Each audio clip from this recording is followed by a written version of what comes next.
morning and welcome to Sunrise. I am Alero Edu. I'm Ayo Makinde. Good morning and welcome. It was a rainy day yesterday. Well, it's been a wet week. Yeah, cold. Ojo maro, itura loje. Translate it in Shakiri. Into Shakiri. Ah. Don't push your luck. Don't push your luck. That's not inclusive. Ah. You're looking for trouble this morning, aren't you? Well. I enjoyed yesterday's program with INEC. They gave us plenty of information, and I'm happy to know that I can transfer my voting rights from one polling booth to another, but I will have to, first of all, either go online or go to their office and make sure that I do the transfer. Yeah, I think we should even do the same thing now. If it's something that we can do, it's cvr.inecnigeria.org. That's the website that people should go to if you need to do all those things. And by the way, there's another website URL that was given to us yesterday. So if you don't know whether or not you have registered with INEC, go to voters.inecnigeria.org. That's voters.inecnigeria.org. Two main things will be required of you. Okay, first of all, of course, your name and your last name and your first name will be there. Then you can either search by your date of birth, the date of birth that you registered. Do you know that I was quite amused when the lady said, when they say your date of birth, I say, which one? How many times were you born? How many dates of birth do you have? You must have been as shocked as Marco was yesterday. I wasn't really shocked because they were telling me. Which one? Duh. I would assume that you were born only once. But then there are those. I mean, of course, the INEC guest and Saladoji told us about some people who adjust their dates, maybe in civil service or something. I didn't know that that's still. I thought that was in our parents' time. Oh well, so that you can retire later than. Quick one. CVR.inecnigeria.org. CVR. If you want to do the transfer, that. Wait. CVR. Yes. .inecnigeria.org. Nigeria or NIG? Nigeria. INEC Nigeria, one word. .org. ORG. Yeah. Okay. So that's where you want to do so many things you can do on that website. You can, if you're a new voter, that pre-registration can happen there. If you want to know your voter information, the ones that you've put out, once you locate your registration center, you can find it there. If you want to transfer, that's the one you talked about. Yeah. It's there. If you want to update your information, you want to adjust one thing or the other, it's also there. If you want to know where you can pick up your PVC, it's also there. Great. And if you have lost or damaged a PVC, you don't need to, so that's the website. You don't need to re-register. You just go to this particular one. So when you get to this point, you get to go to Get Started, and it will give you all of the information that you need. So that's the website there. Services, new voter registration, pre-registration. That's all of it right there. So those are the things that you can do on this site, and so that's part of what we took the woman up with on yesterday. And quite a number of people had a thing or two to say. Those who wanted to change their names, those who wanted to adjust one thing or the other, transfer. Now that transfer part, if anyone would click on it, they will give you I think about 3 or 4. That's it. So you put in your email address, and it will ask you, what are the things that you need to do. Okay. So if you want to know, we want to transfer from one place to the other. That's what you want to do there. Which is what I was trying to do. Which is what you're trying to do. Yes. So, but you have to know the email address you put. That's the whole point. that was my issue yesterday, because it told me that it didn't recognize me. And all the information that I put in came from my voter's card, which was right there in front of me. And I said, but I have a PVC. Now, for that... So you cannot say you don't know me. If you don't know, if you're not sure that you have the information, it was very interesting yesterday, just as you said. So you now go to voters.inecnigeria.org. Now, there you will be able to confirm whether or not you have voted, you have registered. Yeah. If your data is with INEC, it's going to be there. Because one of the questions we asked is, hey, you can easily check for name, public search of corporate names on CSE publicsearch.cac.gov.ng. So why not do that with INEC? So, okay, they already have it. So she gave us that website, voters.inecnigeria.org. So they ask you for, I think, 4 things. Number 1, your last name. You have to know the last name you used. In case you have remarried since. Number 2, your first name. You have to be sure which one you used. And then either your date of birth, the one you put in INEC's data bank, or your voter identification number. Okay. So you will know your voter identification number on my voter's on your voter card. So those are the information that you need to confirm whether or not you have your data with INEC. So. And let me just play devil's advocate. Some people have suggested that, okay, but the people are buying forms for 100 million, this, that, scampering all over the place, having rallies. Are we even sure that that there's going to be an election next year? With so much happening, I mean, the train commuters who were kidnapped, the woman gave birth in captivity, and she still hasn't been released.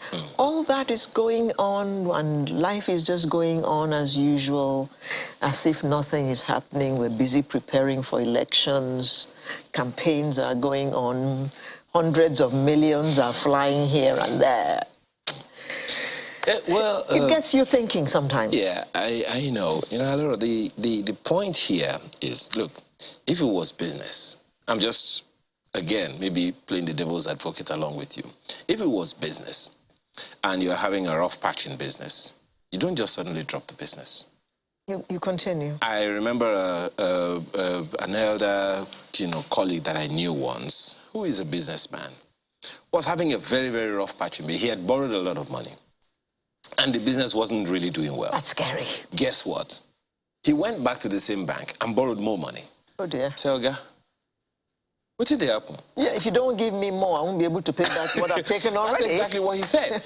I was like, okay. So while the realities are right there in our faces, I think we should be clear exactly how badly do we want good governance. Don't forget, we had that conversation here about local government autonomy. We are where we are because of bad governance. Because of bad governance. So if life has to go on. Now, I mean, there are no one. I mean, what's the distance? In Lagos is like the smallest city, right? Now, what's the smallest size state in Nigeria? What's the distance between Ikeja and Badagry? Ikeja and Ekpe. Okay, I'm too far. Ikeja and Ikorodu. How easily can I get to the governor's office or to the House of Assembly? But the Ikorodu local government is just nearby. Badagry local government is just next door. And a number of local council development areas that have been created in Lagos, all 52 of them, LGs and LCDAs are there. So it's easier for people to go, right, to the local government areas and say, guys, this is not happening or that is not happening. Because, for instance, the health infrastructure at the local government levels is closer to the people than the general hospital in Ikeja. So if people have access to that kind of information, to all of the things that they need right next door to them, there will be a lot less tension, a lot less pressure. This insecurity thing you're talking about, for God's sake, can you imagine a local government chairman being active, empowered, administratively autonomous, financially autonomous to do the things that need to be done, even if he's going to get local vigilante. The same thing that they did in Borno State. Just imagine all of the things that happened in Kankara. Would it have happened? But the thing is that people are becoming more politically aware. And at least from my reading of things, it looks like people are going to begin to interrogate all those things a bit more. Because there's so much talk in the air now about the office of the citizen being more important than the office of the president or the office of the legislator. Or the office of the councillor. For that matter, they are there at the behest of the people. So the people should actually know their rights and begin to do the needful, as in interrogate those people. We put you there because you said you were going to do A, B, C, and D. You haven't even done A yet. So we don't want you anymore. People are beginning to understand that gradually. I agree with you, but 100. Our job is still to talk about it, create more awareness so that people actually, oh, so now we put them there. Mm-hmm. So if they not do anything we want, we fit remove them. Yep. That needs to sink in. I agree with you. And I think that one other thing that we need to begin to drum into our people is that 500 naira is bribe.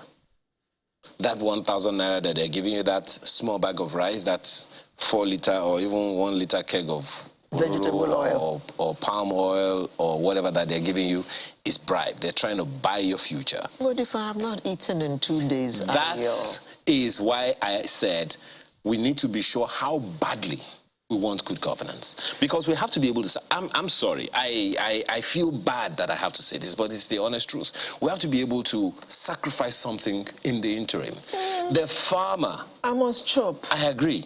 The farmer, do you know the people who feed us are the hungriest set of people? The farmers, they don't eat the best of everything they produce. But of course, it is said that the politicians impoverish the people more so that 500 naira will mean something to them when election comes. Which is why we need to find a way, as you said earlier, to let our people across board know that we need to be able to take a difficult decision. Yes. Look, it's bad. Because of tomorrow. Look, the health infrastructure in the local government areas are not as effective. Non-existent. Someone did a report. I think it was in, I'm not sure whether it's Kaduna or no, maybe not recently, but back in time, maybe it was Kaduna, Bauchi, I'm not very sure. That they look at, or maybe it was even in the Niger Delta, I'm not very sure right now, but I saw that report that in this locality, deep in the interiors of Nigeria, they didn't even have a doctor, just had a nurse. Nothing working in that local government health infrastructure. Just imagine the level of... God has just been so gracious to us. But we shouldn't take it for granted.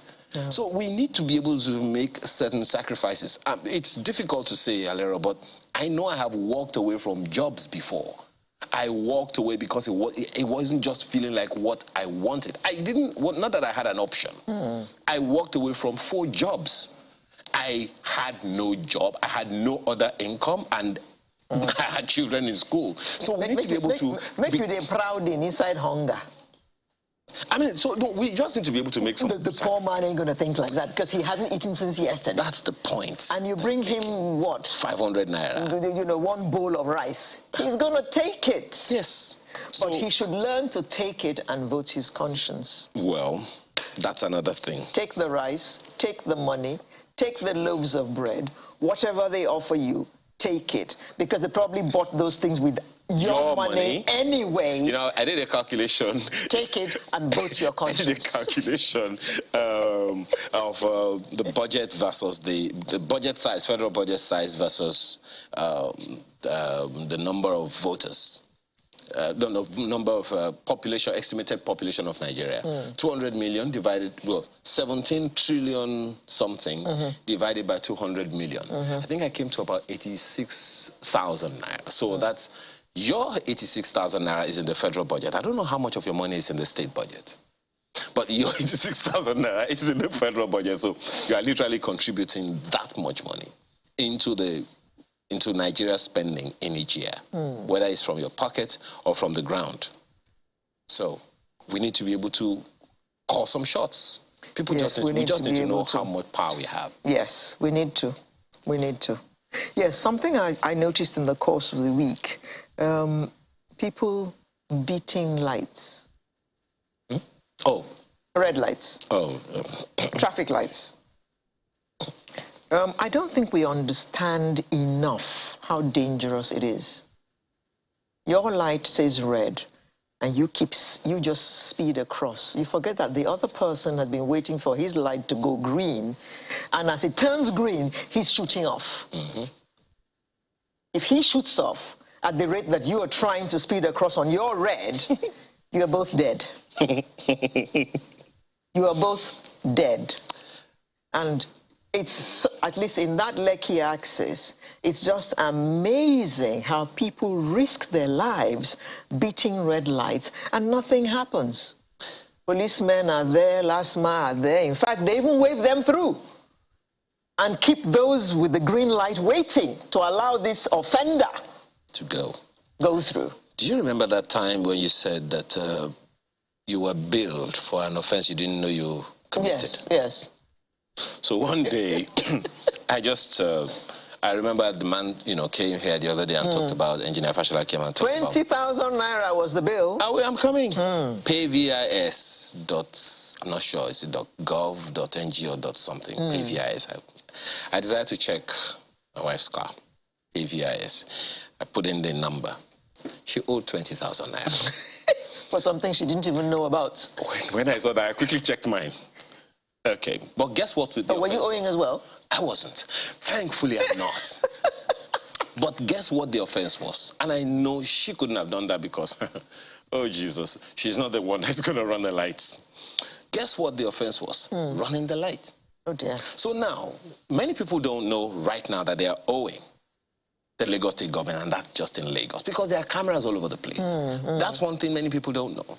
And, there's an amber flag when you run the lights.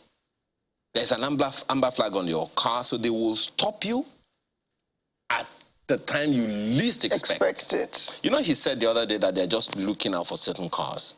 That's the kind of people that they're looking for. So if we have such people in the Lekki axis, let me advise you, just check it now whether you are owing.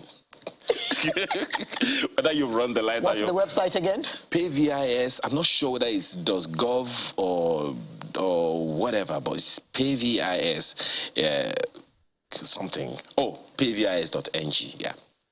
Okay. It will ask for your vehicle registration number. Yes. Search by number plate. You search and it'll bring it up. That's how much you're owing.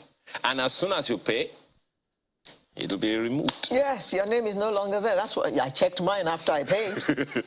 So that's on the one. Yeah, it does work. So on the one hand, that is it. But on the other hand, look, you're not the only one that is in a hurry. Everyone is in a hurry.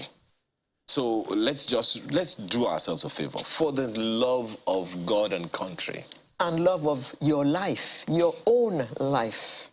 Abby. Okay, so where we going? So we're talking for 2023 elections, ensuring inclusive governance. That's a biggie. Oh, it is. It's very, very, very big indeed. And this inclusive governance, first of all, ensuring good governance, and then we can now talk about inclusive governance, but hey. And then there's this one, FG reopens 4 more land borders. Well, this conversation was also had with the president when he received the AFDB president, and he talked about the things that have been achieved as a result. Guess more on that later on. And then we'll be talking about intellectual property, protecting that and protecting copyright as well. Well, it was World Intellectual Property Day about a week or two ago. So, and then we're going to have the artist of the week. A he, a she, or a shim? I can't answer that question today. So I don't know which one you are grabbing this morning. Whether it's Coco or Cuckoo, grab something. We'll be right back. Thank you for staying with us. Now the race to 2023 has really begun. What with Tom, Dick, Harry picking up expression of interest forms, as well as nomination forms. I don't know. I haven't seen Tom. Oh, Tom has been there. Dick has been there. Really? And Harry. Oh. They've all three been there. And more. What regions are they from? Question mark. So, the race has really started. So while we're talking about elections and all that, we must also be talking about how inclusive all this process is going to be.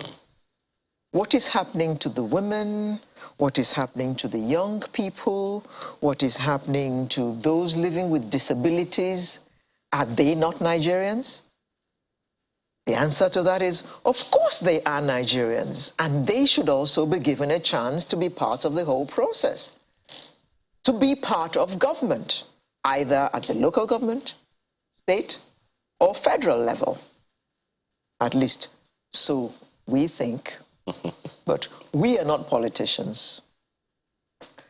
We have two gentlemen who are going to look at this with us this morning and let us know if they think that there is enough inclusiveness in all this process. In the studio with us, we have Chief Godi Uwazurike, who's a legal practitioner. Thank you. Thank you. Good morning. Good morning. And joining us from Uyo via Zoom is the founder, Nigeria First Initiative, Ezekiel Nya-Etuk. Good morning, Ezekiel. Thanks for having me. Always a delight and pleasure to be with you. Thank you. Well, since I have you on screen, I might as well just start with you, Ezekiel. And I happen to know that you are in the thick of it all. So you will give us first-hand information. We're talking inclusiveness. How many women are vying for governorship in your state? Let's start from there. There's what is politically correct, and there is what is reality. And I want us to think. The very first is that there are 18 political parties in Nigeria. And unfortunately, the media is complicit in making us feel that there are 2, but there are 18 political parties. That's number 1. Point number 2 is that election is won in numbers. So if you feel you have the numbers, then pick the form on any of the 18. I'll give you a live example. There was a man called Ifeanyi Uba. He went to the 2 big political parties to contest for Senate. They both denied him the ticket. And he said, I will win. I am popular amongst my people. They know me. I will win. Out of frustration, he went to the small, inconsequential party. And guess what? He won. The same thing happened with a man called Mimiko. He said, give me the smallest party ever that is non-existent. I am loved by my people. I will win. And they didn't take him serious. He took Labour Party, non-existent, and he beat an incumbent governor. Let's not be so fixated. Why am I saying this? The women in ADC, African Democratic Congress, where I'm not just a member, I'm a BOT member, it is free. So we are asking any woman, and luckily for us, we have about 3 women now coming in for the presidential race. And from the body language and the momentum generated, they are going to create impact. I can say that for a fact. One of them is one young lady from Delta State. The names keep skipping me, and I really owe her tons of apologies because she's my friend. I ought to mention her name, okay? She is there. All we want to know is that you are loved by your people, and the media also gives you a chance. You may not have the money to do the media, but I know of a lot of media houses, including channels, that gives opportunity to people that have something to say. Others with a deep pocket can buy airtime, yes, but channels is liberal. I have never paid a dime to be on channels. Just tell them and let them know that you have something to say. They'll give you a chance. So being inclusive, it's a topic that we need to look at it at a very, very dispassionate level. The two big parties don't have time for women. They don't have time for people with disabilities. They don't have time for all this, the youth. I can say this with every sense of responsibility. Because where are you expecting, you say the presidential is 100 million, but we give the youth 50%. What is that? You're expecting them to go and cough out 150 million. From where? If they had 50 million, they'll be doing their business and everything. Exactly. But you come to a place like ADC, African Democratic Congress, we say if you're below 35, it's free. Now that is Ezekiel, be careful. No campaigning on our program. We'll give you a bill soon. People, what you are doing is giving information, not campaign. Because if I campaign, I'll go against INEC guidelines. I'm campaigning, but you inform, the people. My people perish for lack of knowledge. So being inclusive within the two parties is a big question, a big elephant in the room. But within the so-called smaller parties, even, like I say it again, factual, ADC that came third in the national elections. After APC, PDP, it was ADC, So let the field be opened up. Let the public know that once you are popular amongst your people, you can do what Ifa and Yoba did. You can do what Mimiko did. Don't hope to win election because there's structure there that is hanging for you. So what you are buying is you are buying structure so they can put that price on you. Can you imagine you bringing 100 million to come and contest on ADC because you know that you have the reach? Can you imagine what 100 million will do? It will open a constituency office in every state of the federation, because in every state, 3 million will give you an office and furnish it in virtually every state. So you can imagine that. Don't go waste your money if you know you are popular. But if you know you're not popular and you want to buy election because you have money, then God help you, go to the two big parties. If not so, there are 16 others, not just ADC alone. There are 16 others. And I'm happy that this information goes out. Well, thank you. Chief, you heard him. The question of inclusiveness in the process is the issue we are looking at. Don't forget that just recently, women protested because of the same issue of lack of adequate inclusiveness or even consideration. Young people, do I even need to talk about that one? Is something you know very well. So in terms of inclusiveness in the entire process going on now, we're not in the proper process yet of campaigns and all. This is the phase where it's the political parties that are taking the lead. Do you see anything like sufficient, significant, or compelling inclusiveness going on? I think what we have now is exclusiveness,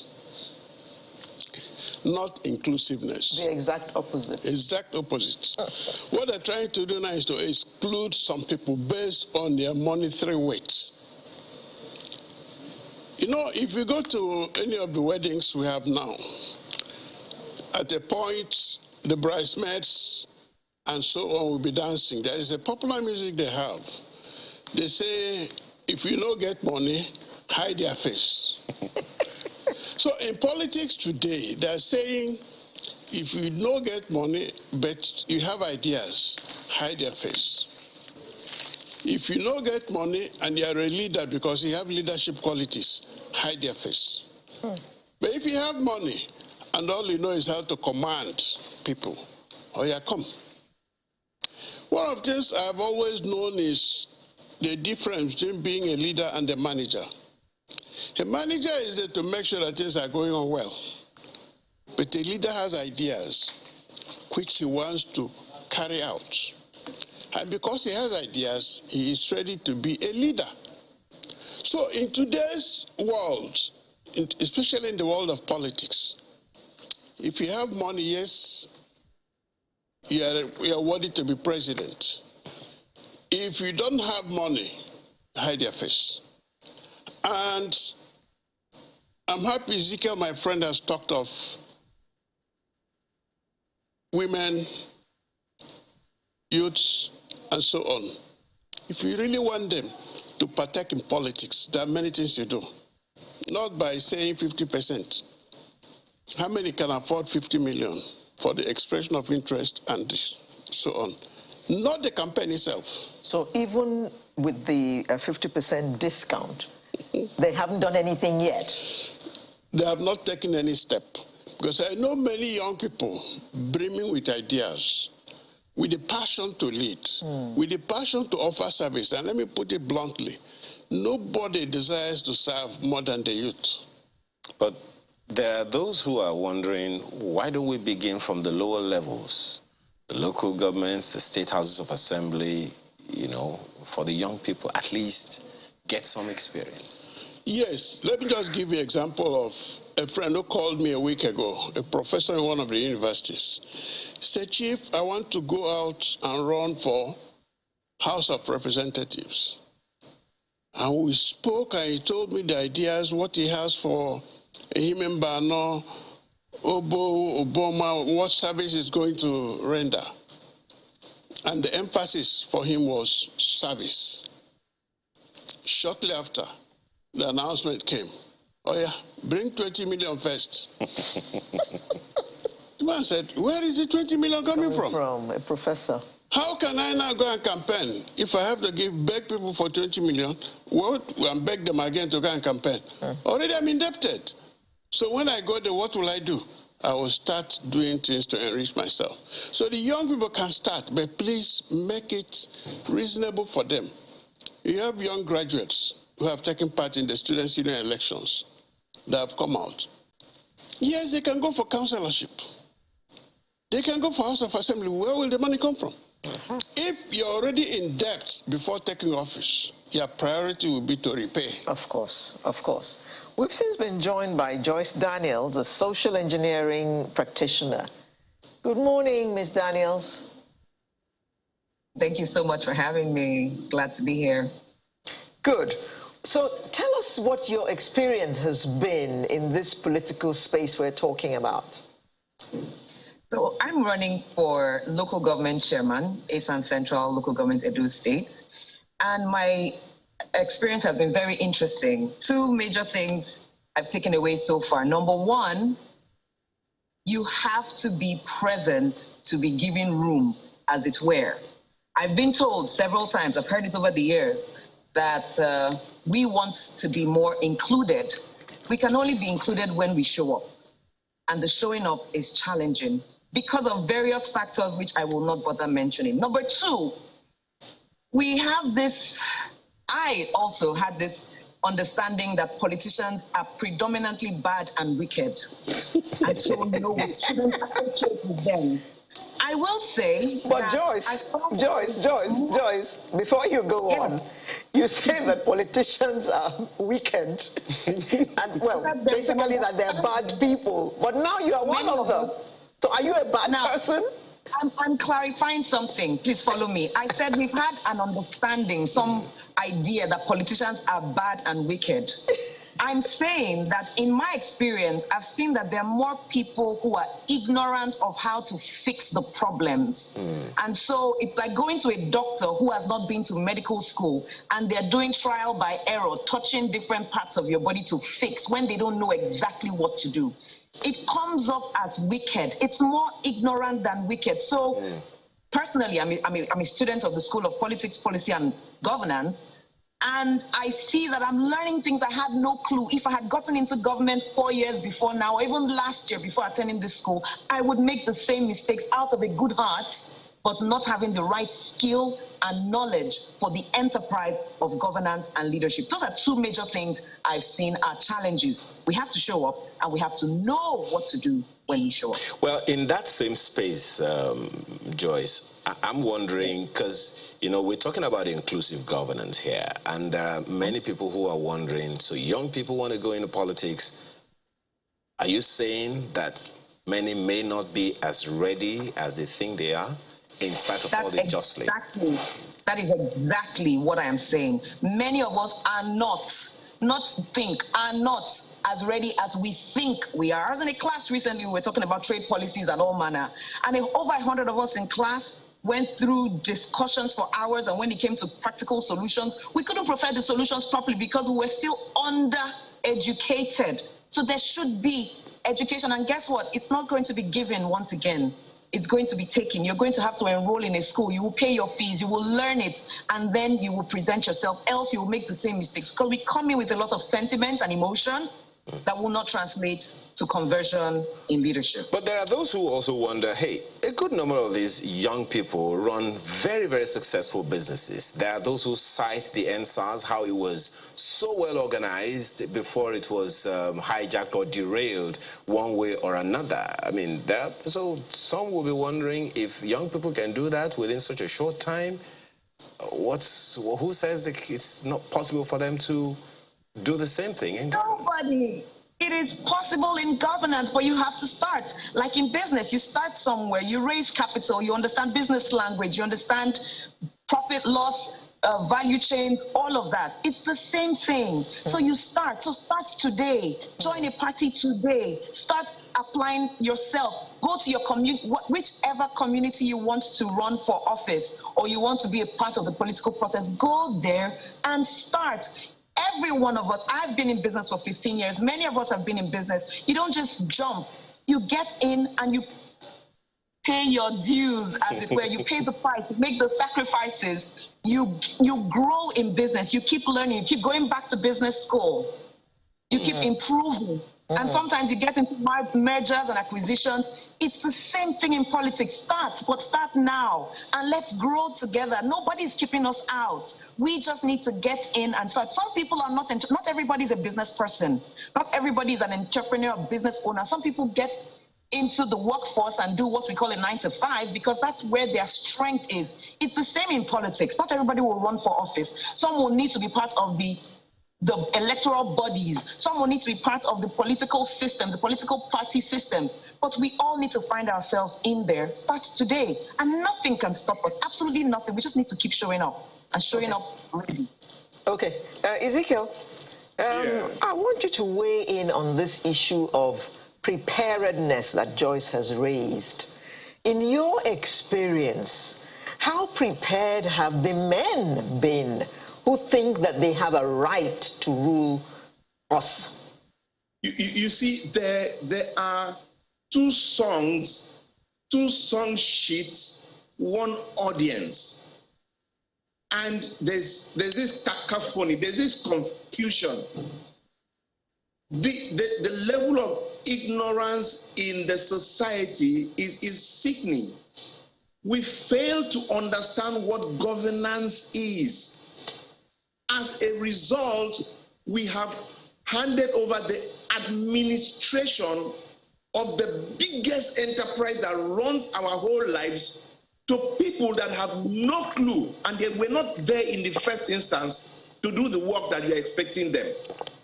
Why would a man pay you to serve you? Did you hear what my brother Owazirike said about the professor? The professor sees problems. He spends so much time researching on the problems. He does so much analysis, synthesis, and evolves solutions. And he's now saying, oh, thank God, let me go and solve my people's problems. The people are not expecting that. He comes to the field and they are like, bro, so where your 20 million? The man is like, I'm coming to solve your problems. And the people are like, leave that story. We don't hear that before. Where your money? If you don't get your money, pack, hide your face. Do you understand it? who with a laugh, who is enlightening the masses that you are rewarding the act of piloting with an engineer? Politics is like a pilot, an aircraft engineer who does the beating and then the shouting and everything. The aircraft is fixed. When the aircraft is fixed, you now see a new set of people coming, looking sharp, articulate, upwardly mobile, focused, fixed into the cockpit. They are called the pilot. Their job is to make sure the aircraft takes off. They follow all the protocols of flying, and then they take you to where you want to go. They land you safe and secure. Because the people do not distinguish between the pilot and the engineer, they reward the politicians with the responsibility of managing the affairs of state. Politics is speaking loud and saying nothing. Affairs of state is knowing that you must be focused, you must work on best practices, you must have excellence as your standpoint. These are the protocols of the office of the manager of our state called the government. This is what you learn in the school of politics, policies, and governance. Okay. So people need to understand that politics is not just where plug and play. No, it's not money. It's ideas. Like my brother Wazirike also said, there is the ideas man who is the leader, and then there is the manager of the ideas who is almost, is like clairvoyant. He must be able to read the mind of the leader and then translate that. That is what governance is. So what my sister Joyce has said by what is being initiated by our sister Dr. Obi Ezekwesili is something that the federal government ought to be doing. But what do you find? You find the federal government who sits down and under their watch, the Minister of Labor, where education is on strike, and the Minister of State for Education have picked 100 million forms. Under their watch, the central bank governor, whom I don't know if he can really beat his chest and say, globally, I've done what Napoleon Bonaparte could not do, has picked a form of 100 million. People that should ordinarily, in my opinion, be resigning are picking forms. That shows the mentality, the mindset, the understanding, and I dare say the audacity of the government that we run. I think the time has come when the people have to wake up. I want to thank Channels because a program like this goes a long way. Channels is one of the most watched programs. And let Channels please tell Nigerians that we don't have two parties. That narrative is doing us ill. I was privileged to have a full day with the elder statement of Obong OBJ on Wednesday. A full day. And the thing he said, they wanted to stop recording. He said, no, leave it on tape. Leave it on tape. I have come to say that APC and PDP don't have the capacity to save Nigerians. So I'm looking up to the smaller parties now. That is why I can invite the management or the BOT or the whatever of ADC, because I believe in what people are doing. He can say so. So please, Channels, we don't have two parties in Nigeria. We have 18, and encourage people to go to any party and register. We have to save Nigeria. APC, PDP is no. Well, Chief, speak to the inclusiveness we're talking about, because, I mean, most certainly the conversation is getting really interesting and so many things are happening at the same time. But do you think we've been able to create an enabling environment? I won't say level playing field, because 40 million and 100 million are definitely not level. Not level at all. At all. So would you say we have created an enabling environment? And that's just for the two leading parties, as we have talked about. There's ADC, as Mr. Yeto mentioned, there's SDP, and there are so many others. Do you think we've been able to create an enabling environment for young people to even play, to even say, you know what, we want to get in? The only environment I know we have now is the one that enables certain people to be champions in mediocrity. What do I mean by that? You're not for the best, you're not for the worst, you're just looking for anything that goes, provided the money is there. So the young people, believe in me, are simply not there.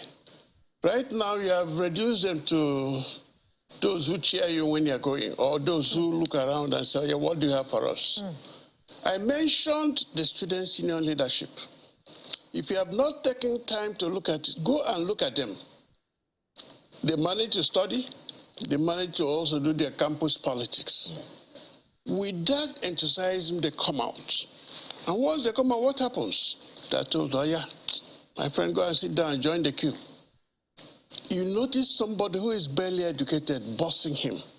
And because they are bossing him, his own initiative style has to go down. Otherwise, he'll be accused of insubordination. So, as of today, the two major parties have not really taken steps to have the youths included, to have the ladies included. Do you see an opportunity for the young people here? As we've often said, they have the numbers. Just in the week, in the course of the week that is ending today, was it even last week? I read a report where INEC, through the National Commissioner on Information, was saying that even in the current voter registration process, that youths between ages 18 and 34 make up 70% of those who have completed the process of registration to be voters in 2023. 70%. So do you see an opportunity for young people to organize themselves? And if you would say yes, I assume you would say yes. How? Well, let me just clarify it a little. In our traditional way of thinking, the elders know best. If we have a family meeting, the young people look up to the elders, and when they want to say, hey, stop and listen. Okay. You don't know much. So we hush down the youths. Even in party settings, we also make them to look up to those who have been there. And if we check, 70% of those who have been there are corrupt. Now, those young people, I will advise them to do what some people are doing for one of the presidential candidates in PDP. Some people set up a Fund Me account, and they're asking for 1,000 naira. Following that, what you said about the NSAS arrangement, it was not a case of one man coming with money, a lot of people. So any young man who wants to make a name also has a chance, but avoid the big parties because you won't have any room.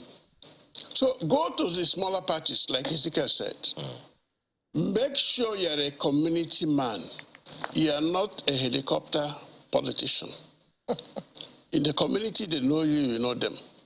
You see some people, they see the road is bad in the community. They gather other people. They get pure water. They get popcorn and so on. For 2-3 hours, they fill up. That's leadership. But speak to also what Joyce Daniels said earlier about the readiness or not of the young people who need to get governance education. No, the young people, I will tell you, are bridling with enthusiasm. They want to join the man fray. Looking for paid employment is like looking for a pin in a haystack. In today's world, anything you want to do and you encourage them to join you, provided there is headway there, the young people will join you.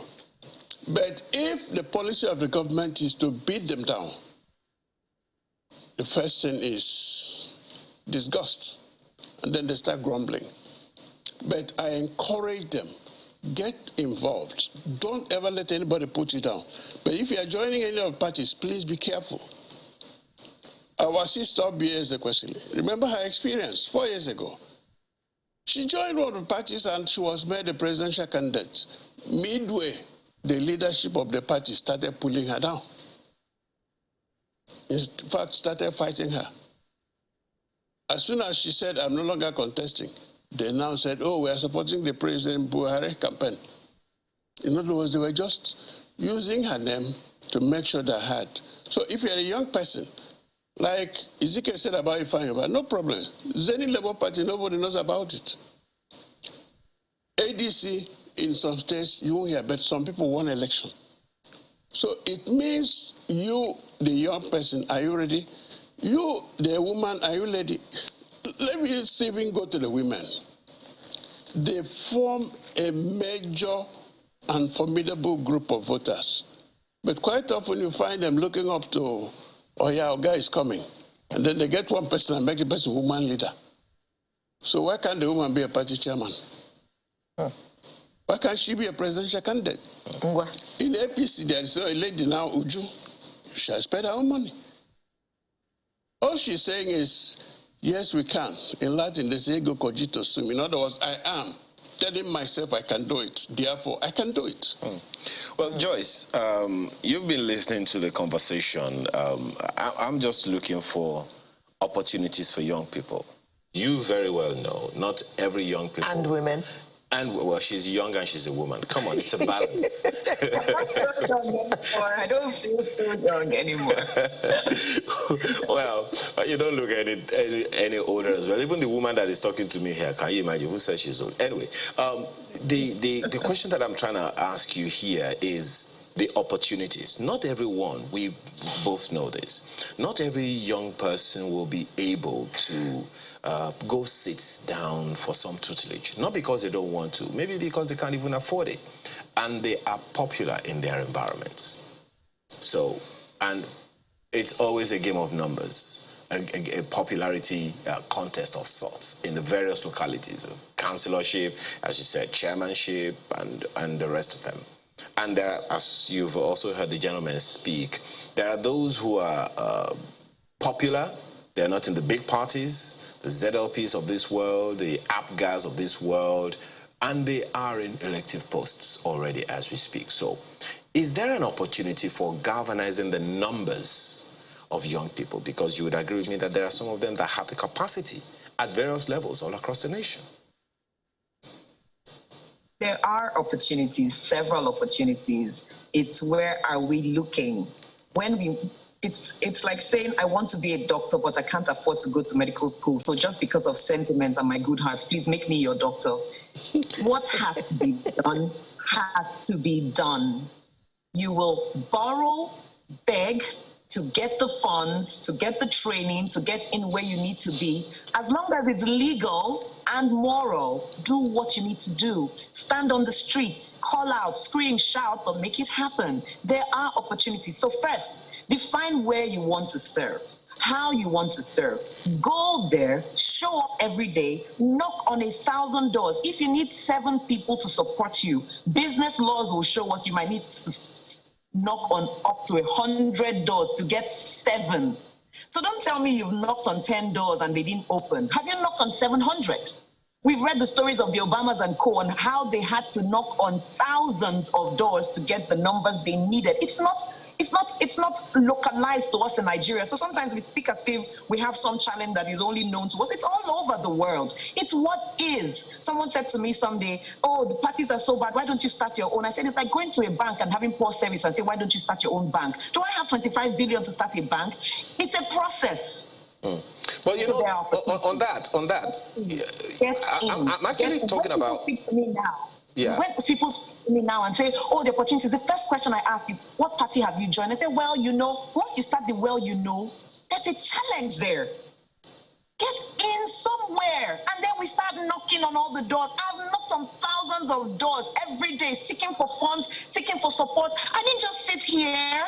So don't tell me, well, you know, you knock. You keep showing up. It's hard work. Business is hard. Politics is hard. Governance is hard. Being a parent is hard. Do the hard work. Joyce. Yes, ma'am. I'm getting this distinct feeling that you are going for all this training because you're a woman. No. A man goes in.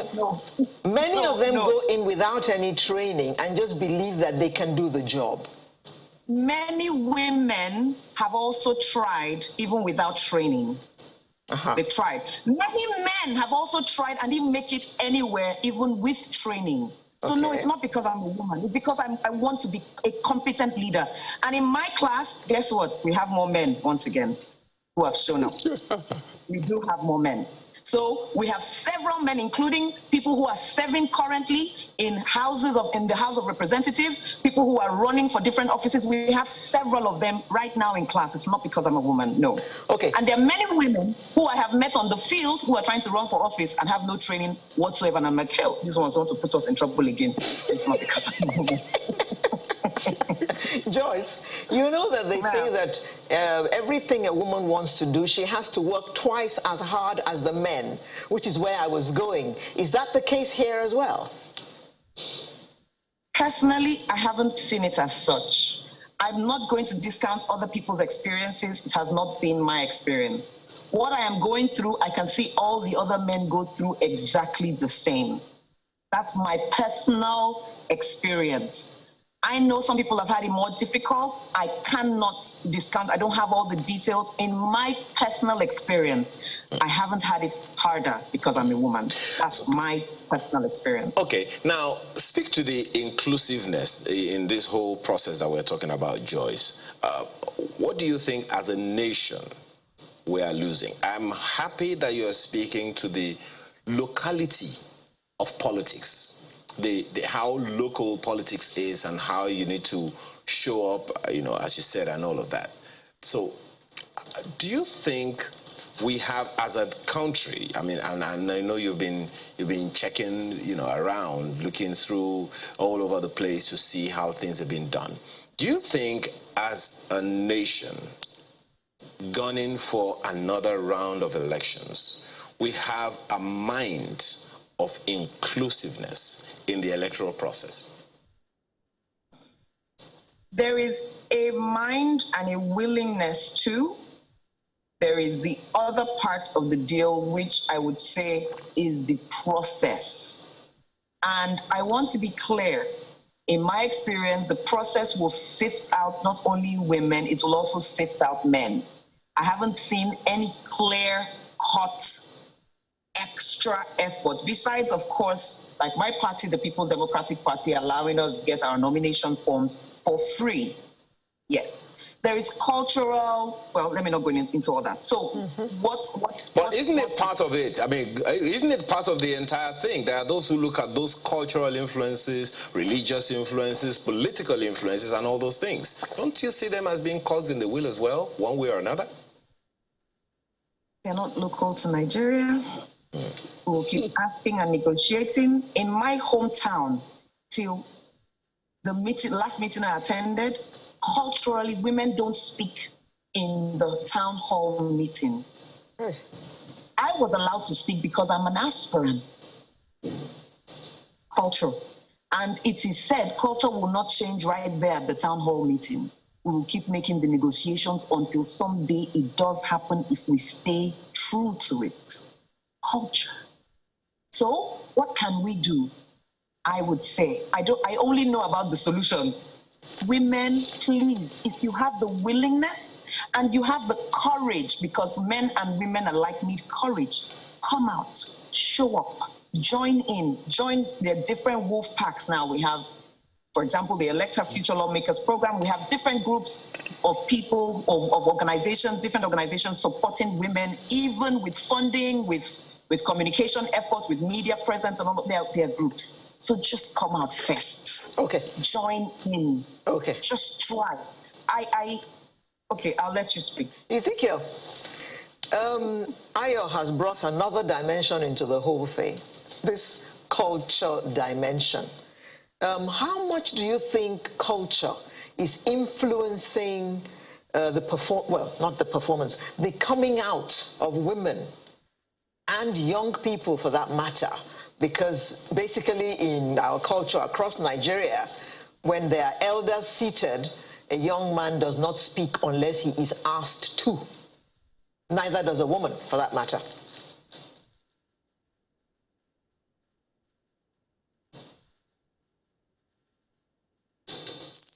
I think your mic is on mute, Mr. Nyetok. Yeah. Sorry. I just didn't want to say. Good. Let me be extremely practical and down to earth. And my lady, my sister, awesome sister, Joyce, I salute you first. But Your party, PDP and APC, I'm not talking about them. Culture is it, because it's a party of the old, by the old, for the old. The youth have no space in them.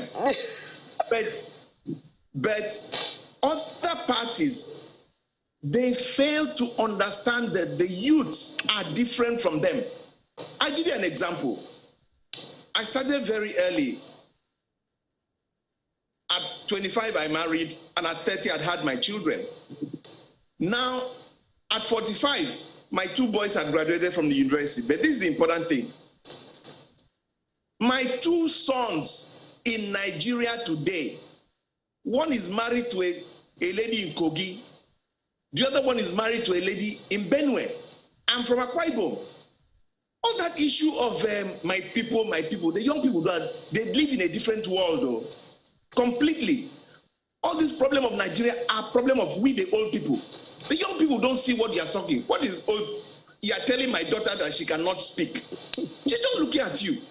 In PDP, APC, it rains. In my party, ADC, the state secretary of the party is a young girl of less than 30. The BOT chairman of the party is a woman. So in these younger parties, all that culture and tradition, they don't have time for it. Mr. Yetok, I think you should speak to the question that was asked you, because, I mean, just as you have heard, just a second. Yes. Her experience, clearly, she has detailed it as being different. So let's just speak to the issues. Well, there are many people who have their various opinions, and you have, as much as you have spoken about the big parties not being this or that, her own experience has been different and unique. And hey, the old people are going to go away eventually. Some young people have to take over.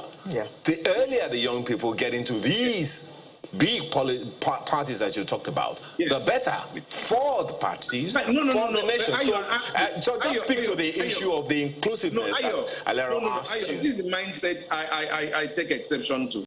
Okay. You just made a statement. The earlier the young people get to the big parties, the better. Please explain to me why that is so.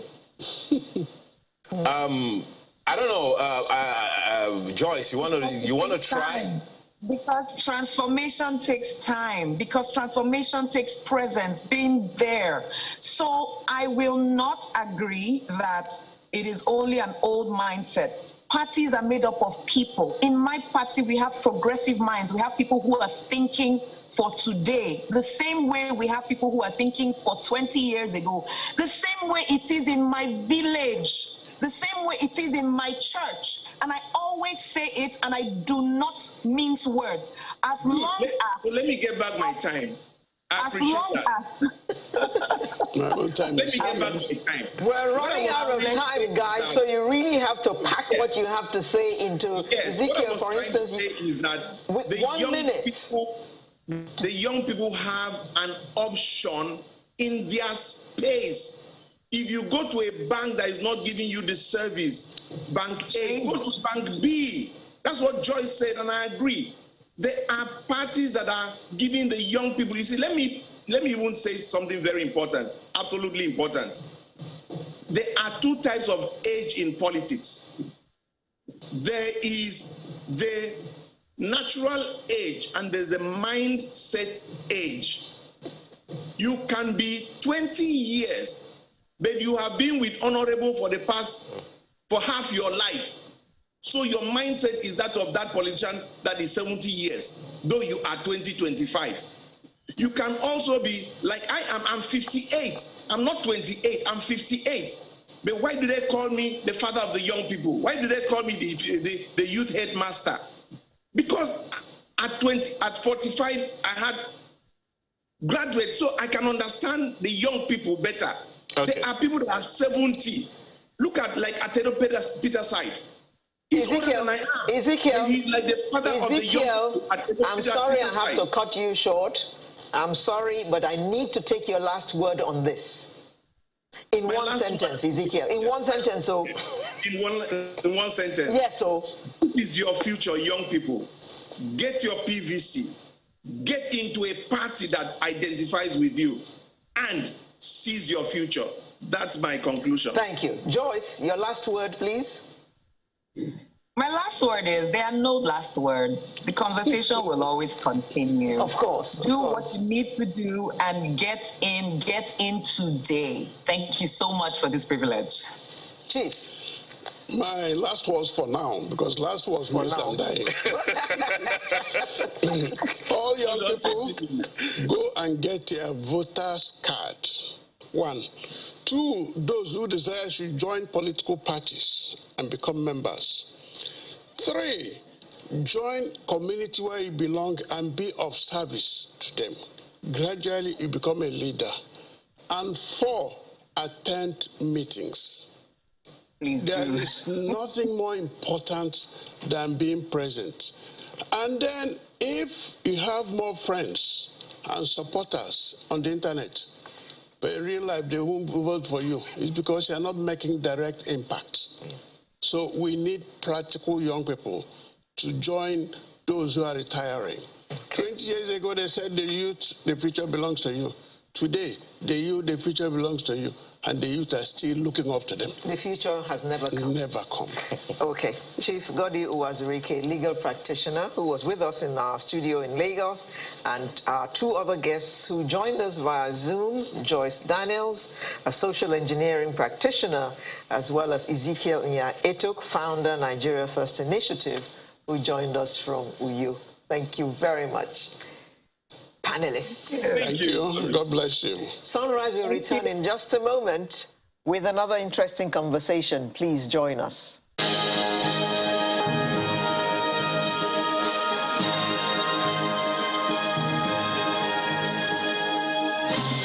We know they blind, oh. We must fight for our right, oh. Anyhow, man must die, oh. After 3 years, almost 3 years after land borders were closed, something's funny. What you said. Okay. Almost 3 years after land borders were closed. Yeah, well, land borders have been closed for about 3 years now, right? I'm not catching the joke here, so I'm not laughing. But anyway. No, 2019. Well, yeah. Well, yeah, that's true. Yeah. And well, the borders have been finally closed by the federal government. And Closed? The federal government has given a directive to reopen 4 more borders. Thank you. You're welcome. You finally got there. Now, of course, this is a sequel to the presidential directive on December 16, 2020, granting approval for phased reopening of land borders, namely Mfon, Seme, Ilela, and Megateri borders across the country. Now, the federal government has given a directive, that will happen. So let's take a look at the social and economic impact of the border reopening.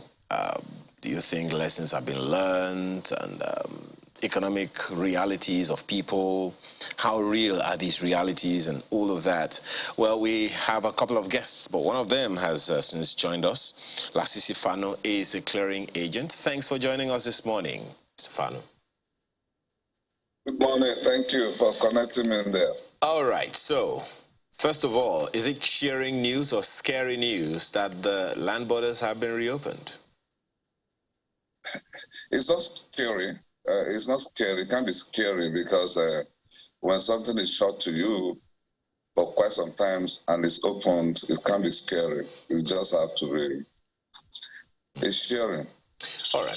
So do you think that almost 3 years after lessons have been learned that needed to be learned, do you think it was effective that the land borders were closed, or it was just business as usual anyway?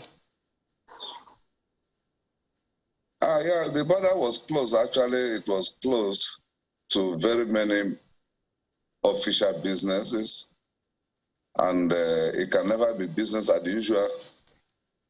So the border is being pronounced being open, though Seme border and 3 other borders have been open since November 2020. However, the business activity is not flourishing as expected. Okay, the question that I'm trying to find out from you is, do you think it was worth it eventually that the land borders were closed because the reasons that were given were part of the FG's efforts to prevent smuggling of illegal firearms, food, and agricultural products to stimulate local production? As far as I'm concerned, it's not worth it closing the border before you achieve what you need to achieve. If the federal government want to achieve something, they will achieve it, not until the border is closed, because we have security agencies, not one, not two, not three, whereas they have joint border task forces. You need to close the border before you get you are not effective in what you are doing. You don't need to close the border. But the border was shut down. The activities at the border was shut down, and you know the effect on the economy of the country. Either to improve agricultural products, like I learned some 2 weeks ago, last week, that the economic activity, agricultural product has improved greatly in Nigeria. Where? Oh dear. Oh, well, I'm certain that we're going to get him back shortly, you know, because you're curious about something. Yes. I wanted to understand clearly. Was he saying that the closure didn't achieve anything? Or is it that my mind is just not absorbing what he was... Okay. Mr. Fanu, are you back with us? Yes, I'm with you. Good. Mr. Fanu, are you saying that the border closure didn't achieve anything? What do we achieve? If you can name one, what do we achieve? Does it mean that the illegal routes are not operating? Some of the legal routes are operating. We have some borders that are so porous that all of us know that they have never been closed for one day. Mr. Fanu, unless we pretend. Mr. Fanu, did you see those rice pyramids? I saw them. I saw them too. Is it a new thing? I saw them too. Can that rice pyramid be enough for the people in Nigeria? You tell me the truth. Mr. Fanu, it's not that the rice will be enough to feed 200 million people. It's that our rice production has increased. We did better because we had no choice than to eat Nigerian rice. Okay, accepted. But you want to tell me that until you shut the border before you prevent those things coming, why do we have custom officers? Why do we have the police and the military officers that they have joint border patrol vans here and there with the numerous checkpoints we have on the roads? But you know now. That what? But you know now. No matter, let's be frank, we don't need to close the border. If they say the border to be closed for arms and ammunition, we're fine. And that is only if they want to close the border to reduce. But do they need to close the border before they achieve that? I don't think so. There are some borders in the northern part of the country that are not even closed at all. That is the simple truth. We all know. Well, Mr. Fanu, you've spoken to something that we have talked about so many times. The official borders were closed, and you said that the illegal entry routes were still very active.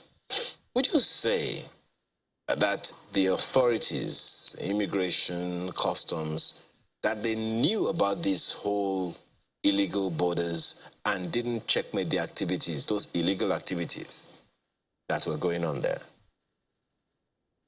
You see, I wouldn't know if the government has no manpower to the extent of checking them, but I know and for sure that there are some routes we have in some parts of Ogun State. There are numerous routes that people can just come in with. They have it in another area that people just come in with without being harassed, and so on and so forth. It's not that the border closure has totally achieved the aims and objective of the closure. No. But do you think it achieved anything at all?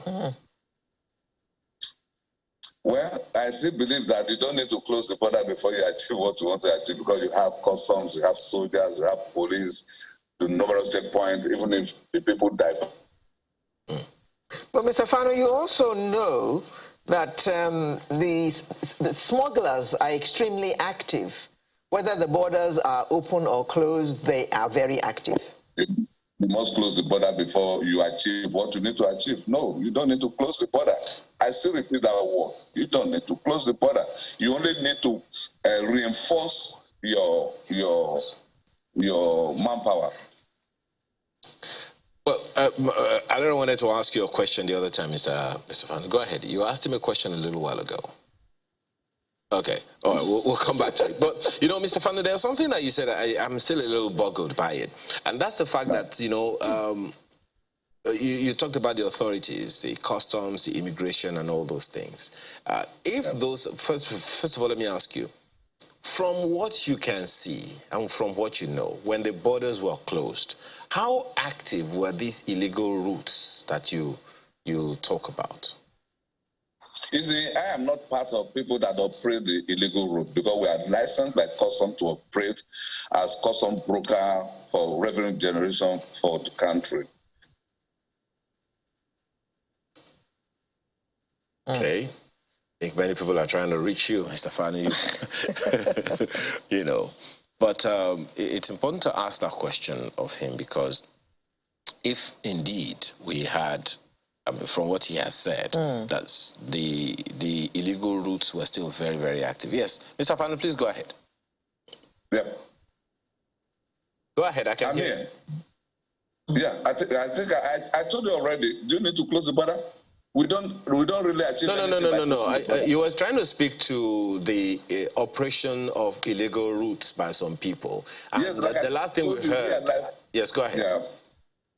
Like I told you, we are licensed by Nigerian Customs as between the importer and the government for collection of revenue on behalf of the government from the importer on their imports, which we are involved in. But we are not blind and we have our ears. So since the border was closed, official activities at the border route where particularly I operate, semi-border, for example, were shut down, and in semi-border we don't have any Abuja route. But go to other borders, Ogun State, the northern area, where the routes, most of those routes are not even being manned by security agents because of the desert aspect of it. Things are still coming in. I don't know, but because I'm not sure I've been to any border. I don't think Nigeria has a fence all around it to tell us, you know, whether or not such things really do exist. But I'm just wondering how those activities would be happening and the authorities would know and not do anything about it. Is that to say that the authorities do not have the capacity to do the needful, close down or checkmate those illegal activities from those other borders that are making your business look like it's not necessary or important? You use one word, that capacity. That is what I said earlier. Does it not mean that the government doesn't have capacity to checkmate? Must they close the border before they checkmate? If the federal government actually has the capacity to checkmate, then why close the border? When you know that you don't have capacity to checkmate, you close border. I know you have some other routes that are so porous that no matter what happens, there are no checkpoints there to checkmate. So Nigeria doesn't have problem. The problem is almost in all sectors. For those of us at the border areas, the border has been open. Even the business activities since November 2020, when semi-border and 3 other borders were open. We can't see any business activity from the third-party countries. The only thing that is there is the ECOWAS ETLS goods that are coming in or going out. Apart from that, third-party country, the policies there will not allow the business to strive. Mr. Fano, the opening of the borders, this will also affect people coming into our country. And already, you know, I can't confirm this, but we hear that many of those who are causing trouble in our country are not actually Nigerians. So with us now throwing open more borders, don't you think that more foreigners will have free access into our country? It seems as if you are trying to divert from what we're here, but then we all know that there are some of these borders that are very, very difficult to man in the northern areas. They are just open. There was a time I went to Kano for for a wedding, and I met a friend. He was telling me that there are some desert border area there. You don't even know you have crossed to other country. Then to know that you are here. So the business activity there, either official or unofficial, are still striving. But here, we have one single road, semi-border in particular, where I belong. We have one single road that when the border was closed, there is no way you can jump. You jump anywhere you enter, you can't pass through Badi Bridge. Badi Bridge is the only connector between Cotonou and Lagos through this axis. So, apart from Idiroko, Ogun State, that has some numerous routes equally. There are some things going on there too that it will be difficult for one man to do, except there's always conspiracy in everything. And in as much as there's conspiracy in everything, definitely you cannot say nothing happened between me and you. But even semi-border, Mr. Fano, I mean, yeah. You know that around that area, there are many footpaths through which people and goods enter Nigeria. Yep. So what exactly are you saying? Yeah, the little thing that what I know about Seven Border is that if you listen to story in Seven, most of the time, the customs almost every month they make seizure of petroleum products.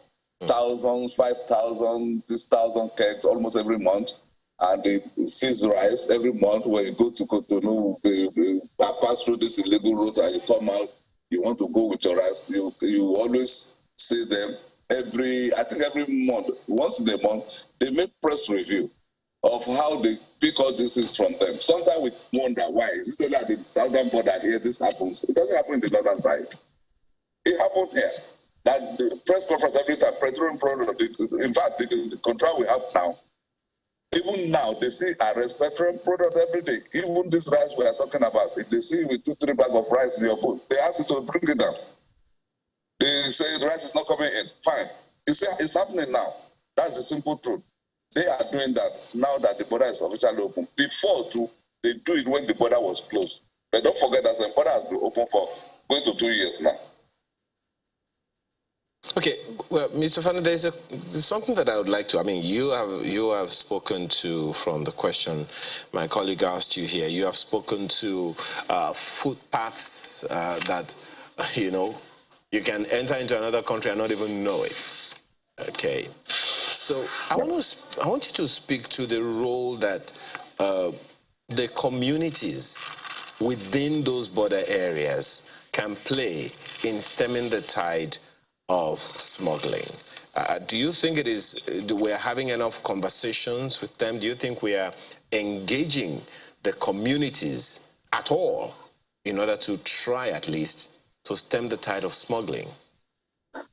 Yeah, thank you very much for that question. You see, for you to achieve something, sometimes you have to give the people something. When you look at the border area, we don't have any industry. We don't have anywhere those community youths can get engaged. If the border area happen to have a place where federal government of Nigeria remember the border area, say, okay, the communities are there, let us give them, for instance, trailer park. We have been agitating for. Let's say they give us trailer park now. In that trailer park, there will be an employment for more than 5,000 people.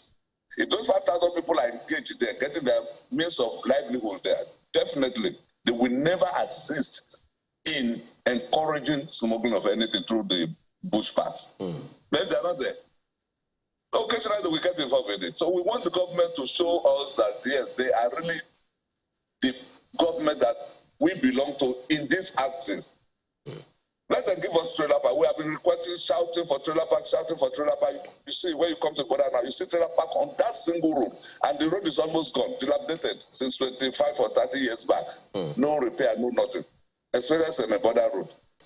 You see the trucks are parked there. They could park from border to up to go to that secondary school. Companies will bring trailer park. They will generate money there. They will employ the youth there.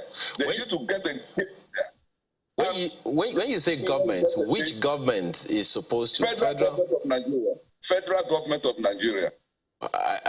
Isn't that so? I don't know how it runs, but do you think that is the responsibility of the federal government or the state governments? Then the federal government should mandate the state government to do it. We've been clamoring for it. But if the federal government asks the state government to provide them with land, they will get the land. And when they get the land, they will go ahead and do it. Charge the truck 5,000 to 2,000, as the case may be. You will recuperate that money back. And the moment you get that money back, the rest of it is not profit to federal government or whether federal or state government, because it's a project that is made that is more than what the local government can carry. Pardon my ignorance, Mr. Fanu, but what is the purpose of the trailer park, and why do we need trailer parks at the borders? You're asking why do we need trailer park? I'm asking, I said, pardon my ignorance. I may not know. Okay. Why we need it is that you can't just come to border now and enter and cross to the other side immediately. At least minimum is 24 hours. Within that 24 hours, you block the road. When you want to go, your documentation is not complete. You block the road. The other time, the customer were saying, don't bring your trailer towards this. Don't bring your trailer to even Badagry if you know you have not finished your documentation. Park at another. Just don't come close at all. If we have trailer park, those trailers, as they are coming, they will enter the park while the documentation are being carried out. So saying that they don't know why we need a trailer park at the border, to me, is surprising. And I will now invite you to come to the border to physically see why we needed a trailer park. If you come to border now, I went to border yesterday. Did I? Yes, yesterday. The road was blocked with the Dangote trucks. But Mr. Fano, Mr. Fano, with yes, African free trade area taking off, are we not likely to see more trailers bringing in and taking out goods from Nigeria? We do. That's why we're shouting for this. There was a meeting I involved.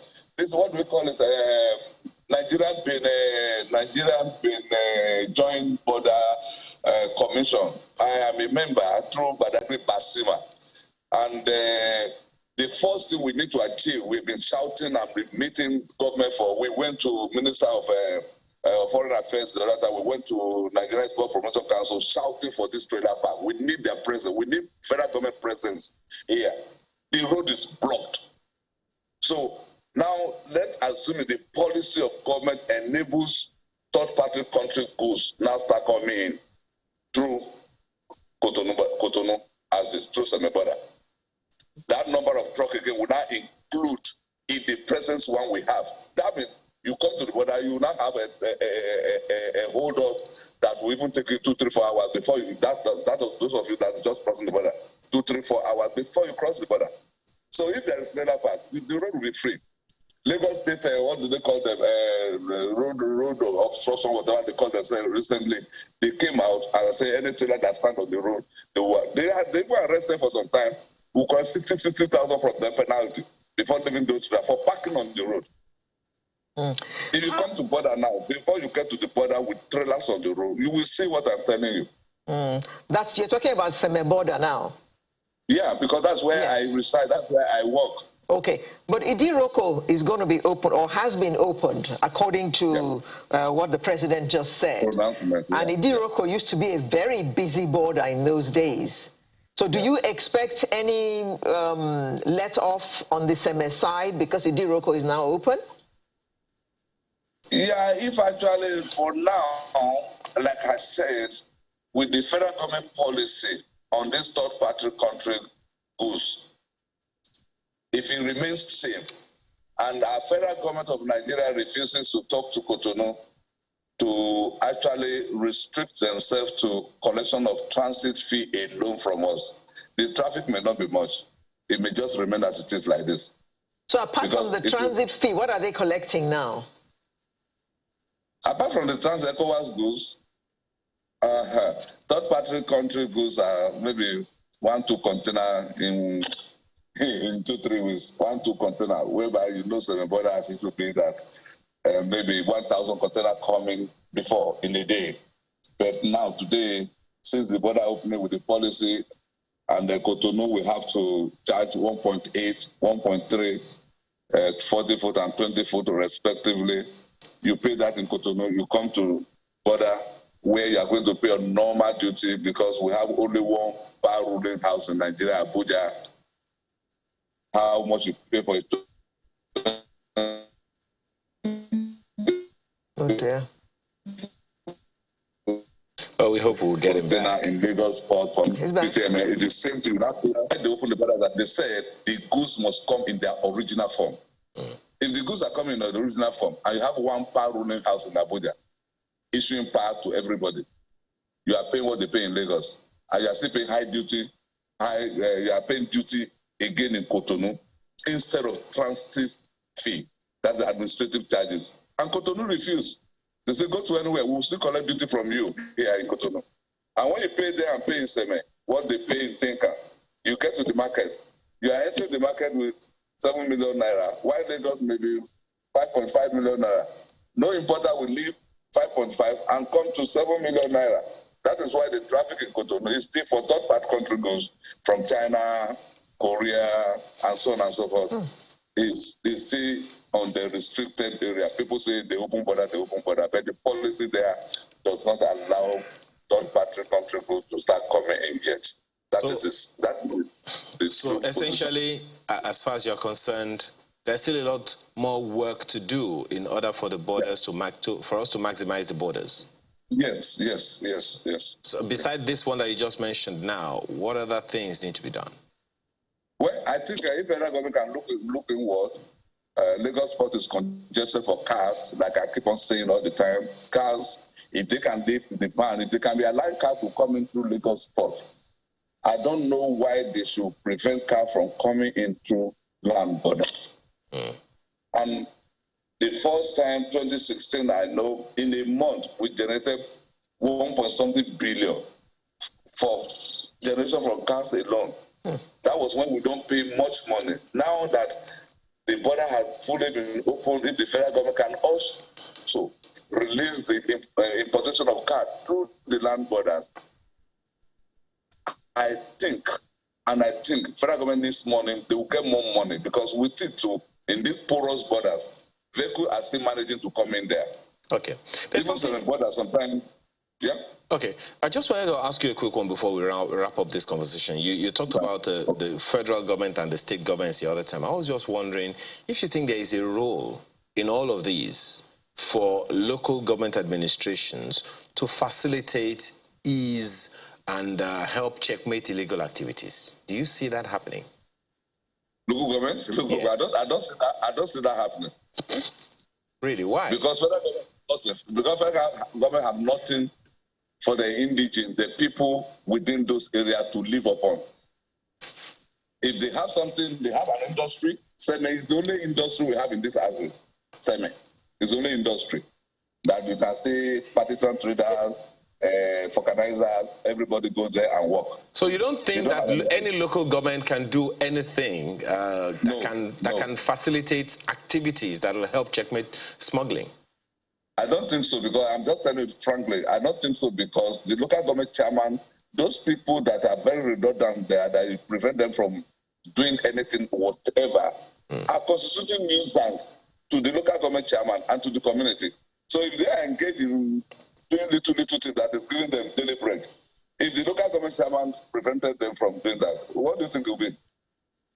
I don't even want to imagine, Mr. Fanu, but right now we have to just thank you very much for this very illuminating conversation that we have had with you. Lasisi Fanu is a clearing agent. Thank you so much. A licensed clearing agent, he said. Thank you so much for your time. All right. Yeah. Well, there's always so much to say. You're still shocked. Stay there. Well, let's take a short break. Maybe by the time we're done, I would have recovered. We'll be back with another topic.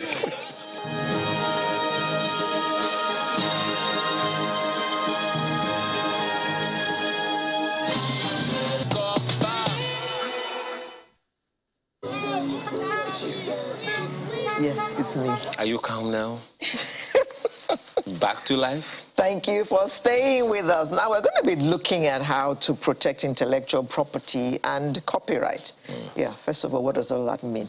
Well, the people here are going to tell us. So intellectual property actually refers to the creations of the mind, such as inventions, literary and artistic works, designs and symbols, names and images used in commerce. Unfortunately, very few creatives are aware of how they can protect their creation or how they can lay claim to their intellectual property. Okay.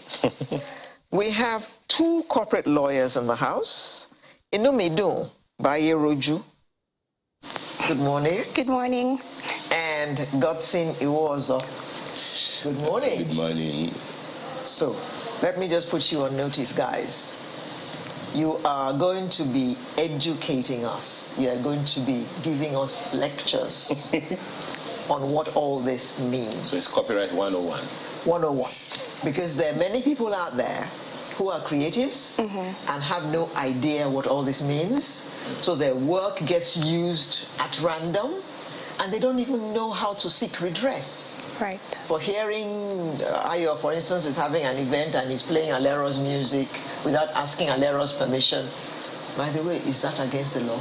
Can he just go and play my music? He can't actually. He can't. So I would like how I'm going to ask him to pay for playing that piece of music. It depends on the context. You want to start, Godson? Okay. Let me start with the ladies first. Ladies first. Ladies Have first. mercy. After Have the mercy. men. We have that back off. What is the difference between copyright and patent? Oh, okay, that's a good question. So copyright is basically if you've thought about something like a poem or music or lyrics to a song or a book and you've put it down on paper, you are protected automatically. That is your copyright. And a patent is a process in which something is created. So the process in which maybe a vaccine, the COVID vaccine, has been created. The process and the way it has been created is the patent right. And that's the difference between copyright and patent. I don't know if you understand. Okay, let's break it down. Let's break it down, okay. Because what people can readily identify with now is their mobile phones. Right. So, is there a patent to that or a copyright to the process of making a phone? There is no copyright to the process of making a phone. There is a patent to the process of making a phone. Okay. So it's just the way in which it is put together, it is designed. So what I usually use as an example is the light bulb. So the way the light bulb was created and the little intricate details of creating the light bulb is patented. While a copyright is if I think of a song or I think of a story to write and I have written it down on paper, it is automatically protected by copyright. Okay, so copyright is for literary works? Literary works, movies, books, stories, yes, and so on. Patent is for creations like light bulbs, telephones, so the way vaccines. So just the way in which something is created. Okay, so just a quick question. Okay. Again, pardon my ignorance. No so if problem. I put out a quote on Twitter, is it copyrighted automatically? It's a quote. I wrote it. Right. Is it automatically copyrighted? Not automatically, because Twitter has some terms and conditions which we're all meant to read. So, but we all accept without reading. We all accept without reading. So it's not. It is your thought, but you've decided to put it on the platform, and you put it there yourself. Yeah, you put it there yourself. It's automatically copyrighted, but Yes, It can be used by anyone. Anybody can quote you. People aren't meant to, but people usually just screenshot and repost, but you're not meant to do that because it's the thoughts of someone else and it is automatic. So I can sue Alera if she uses my quote. Yeah, I don't think you want to sue her. Suppose I give him credit. Just after I post it, I said, I write at the bottom of it. Yes, so that's what people usually do, and I usually see that on Instagram. So when people take photos on Instagram, they usually give credit to the person, the photographer who actually took the picture. So picture taken by XYZ. Okay. And yeah, that's what you are meant to do, but people aren't usually informed about that. You're meant to give credit to the to the copyright owner. Yes. So essentially that means, Godwin, that I'm actually sitting on a lot of money now because I took pictures and people used without crediting me. Did you take the pictures yourself? Yes. That's it. I took the pictures myself. I'm joking. Really. For my partner is hungry, obviously. Yes. For copyright, if you can meet the requirements, the twin requirements of originality and fixation, then you can claim these rights. You can claim these rights. You can come out and say, oh, this work is my original work, and I've expressed it in a fixed medium. Okay. So then you can say that for a fact that I want to make claim to this work.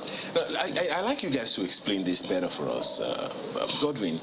People put up guts in my apologies. Yes. Put up posts on Twitter, on Facebook that are original to them, original stories. Yes. And all you see at the end of most of this is just copy from Facebook to forwarded. Whatever I just said, forwarded. Or copied, and that's all you have on it. So are there risks to doing that? Yeah, there are risks to doing that, but then you have to be sure if the terms and conditions of the platform where you posted it says, has something like when you post this, every other person is free to use it. Okay. So you have to be sure. So it's when you read the terms and conditions of the platform where you're posting. If the platform doesn't say anything like that, the platform restricts every user to the content. For God's sake. Those terms and conditions are long and in very tiny print. Like 9.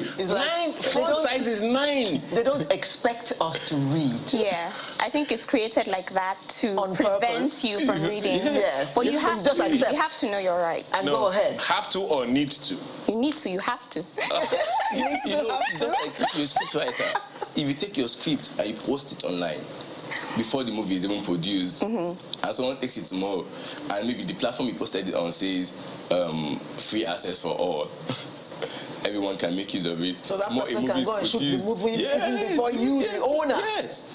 So it depends. And the person is not liable. Yes, it depends on terms and conditions you agreed to. Because the person saw it on the platform but if you keep the thing to yourself, and probably before you even post, you have a non-disclosure agreement with whoever you're sharing it with, then you're protecting yourself. The person goes behind you to shoot the movie without seeking your consent. Okay, guys, please give me an idea of what are those things written in those terms and conditions that we said yes to without reading? Just give us an idea, because the risk here is there are billions of people on earth, right, who have said yes. Accept. I accept. Without even reading. Your bank app, your whatever it is, you just say yes. I agree. Without looking at the whatever it is. So what are the risks that people are putting themselves through inadvertently? No, let me say we are putting ourselves through inadvertently because we don't take time to read those terms and conditions. I'll give a small example. In terms and conditions, you can have something like for a social media platform, might have something that says you're liable for everything you post. Probably you're posting something that has to do with maybe the government or something, and that is false, and the platform says you're liable for everything you post. Tomorrow the government comes after you, you're in trouble alone. Because you just I'll be coming to see you in Kuje prison. No, it won't be me. So you just signed up, you just said yes to it. You're liable, you said yes before you post it. And then there are other platforms that actually share your personal information. So your name, they sell your name, your address, I've experienced that sometimes when you accept things, you just get emails from random websites, and I'm like, when did I sign up for this? I didn't sign up for this. Your personal information has been sold, and you consented to it because you didn't read the fine print. So I can be easily hacked by that. Yes. Yes. Oh, boy. So if you've been wondering why you've been hacked, now you know. Your spam emails. Your spam emails. Yes, a lot of spam emails you keep receiving every day. Spam emails. You might have signed up somewhere. And then your information has been sold to someone else. When you sign up for most of these platforms, they ask for almost all your information, your address, your email address, everything. Your phone number. And somebody is calling you, one random person is calling you, and you've already consented that they have the right to give out your phone number. No. Because this is very upsetting. So let's just leave it alone. Because I'm sure that... we'll come back to it because people need to We're not coming back to it. You have upset the viewers enough. People need to know how they can retrace their steps. You cannot be just punching accept. You have learned that from Sunrise today. You need to read what you are accepting. Yes. Good. Now let's talk about plagiarism. Yes. That is also an infringement on copyright, am I correct? Yes, that is. Good. So how do I go about getting redress if somebody plagiarizes my work? Right. You can seek redress from the courts if someone plagiarizes your work, and I think what the courts tend to do is look at your work and the person's work in isolation. So work A and work B. So if I look at the copycat work, would I see a lot of similarities in isolation? Would I think of work A when I look at work B? And that's how you can go about seeking redress in the court. That's how the court goes about, determining if there is plagiarism. Whether it was actually plagiarized or yes. Okay. So it's not enough to just, some people copy and paste, but some other people are smarter than that. They twist and turn, change names, but rephrase and everything. So if I'm reading story A, would I think of story B? If that makes sense. Yeah. So that's how it's analyzed basically in the courts. Okay. So what kind of amount would one get out of that kind of action? I'm suspecting something. You know. Oh, okay. You're wrong. You're wrong. Yes, that made you laugh. Why? Actually, for that, it depends on the damages you seek. You know, you have to seek damages when you're insisting on action. What I ask the court, yes. I have to ask the court. The court is not a Father Christmas. You have to ask the court. Then the court still has to determine based on the evidence before it if you know this work has been generating, this plagiarized work has been generating this level of income. You can show with evidence that these are the facts. Lost. Yeah, this is the amount I've lost because this work was plagiarized. Okay. Then the court. Let me quickly follow up on that question, and here is why. I'm aware something happened some 10, 15 years ago or more. The logo of a popular publishing organization was not registered by that publishing organization. So another fellow picked it up and began to use it. Well, so I was shocked.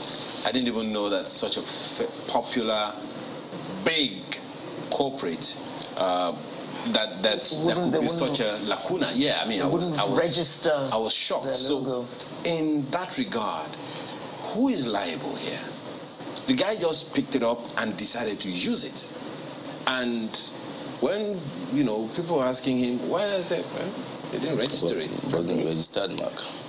Really, people we always advise people to register their mark because of issues like this. Because registration is what helps you prove ownership of a mark. You must have registered it, and not just registering to one stage and saying, oh, you've obtained the acceptance letter. You have to obtain the certificate. That is the proof of ownership of the mark. Yeah. So in this case now, that original big company cannot lay claim to it. You can. There's no substantial claim you can lay to it. Even though it's been on their publications and products those over are the things decades. you have to start proving in court that, but this one has a title. He comes to you and say, apart from using it, I have registered it. If the other, so if party B has gone ahead to register that logo, he's the legal owner. He's the legal owner.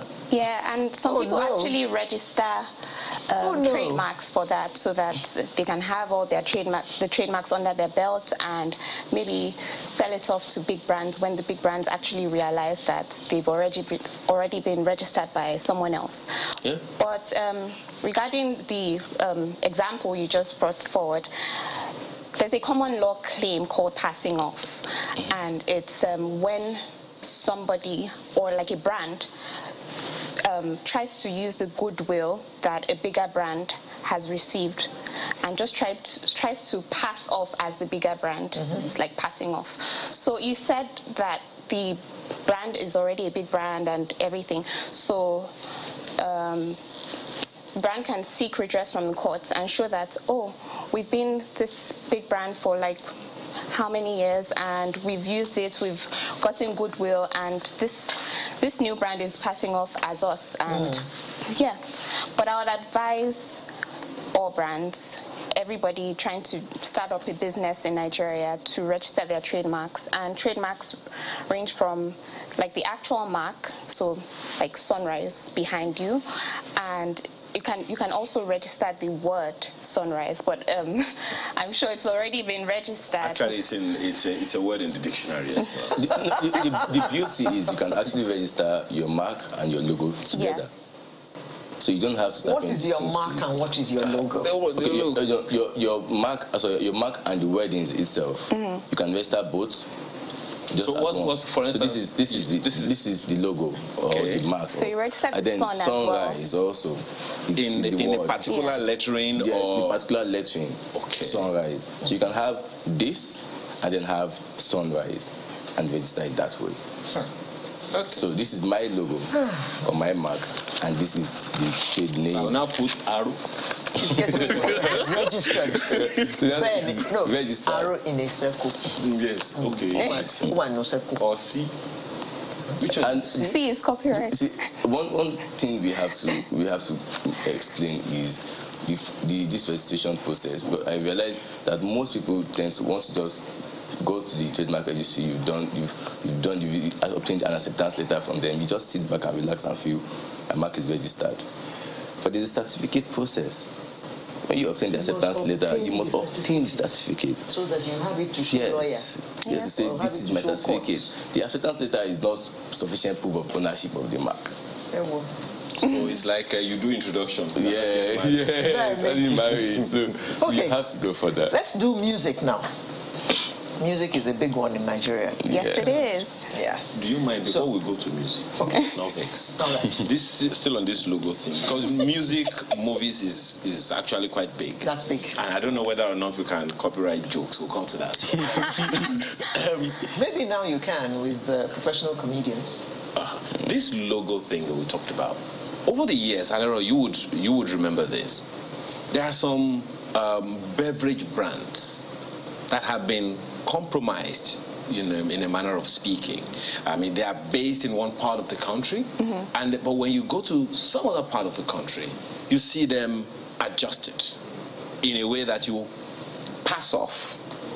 As okay, you know what I'm talking about. Yes. So and you use passing off, right? So I'm happy. Thank you. So in that regard, what can the big brand do?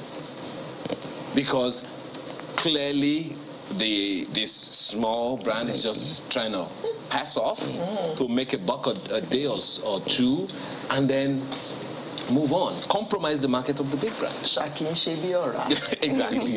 Where you go to court, you can seek an injunction. The court can restrain them from further passing off. You can get damages also for it. You can prove that they've made income from that passing off. Yeah. Why pretending to be you? They've generated so amount of money. You can even ask the court to demand that they provide their accounts records to show that they've generated this sufficient amount of money. And you want to lay claim to this because they generated this money based on the fact that they passed. They pretending to be you.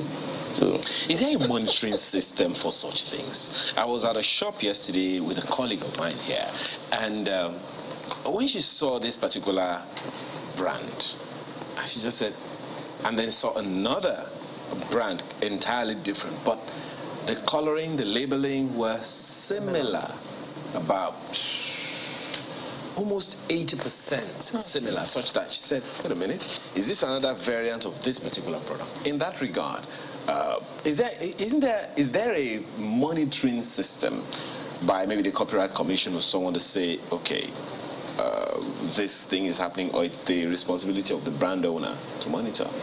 So it's not the responsibility of the Copyright Commission, because copyright is about literary work, music, as explained, but trademark is about the actual mark. So sometimes that's why it's good to get a lawyer to be able to, ascertain what's happening in the market and see if there are any changes. So there's no particular body for regulating this yet, not that I know of, but it's just good to put your ear out in the market and see what's happening commercially, and notice different changes to what's happening in your brand. So you might notice that you've earned less this month than you did the month before. Why is that? That's why you have to have people around you and advisors around you that would ascertain what's happening in the market. So it'll be easy for you to pinpoint what's going on if you're well informed about what's going on in the market. So it's the responsibility of the brand owner? It's the responsibility of the brand owner for now. Unfortunately so. For now. Unfortunately so. We don't have that level of enforcement mechanisms for you to rely on. So don't have patent police. Something like that. So you just have to. Do they exist anywhere in the world?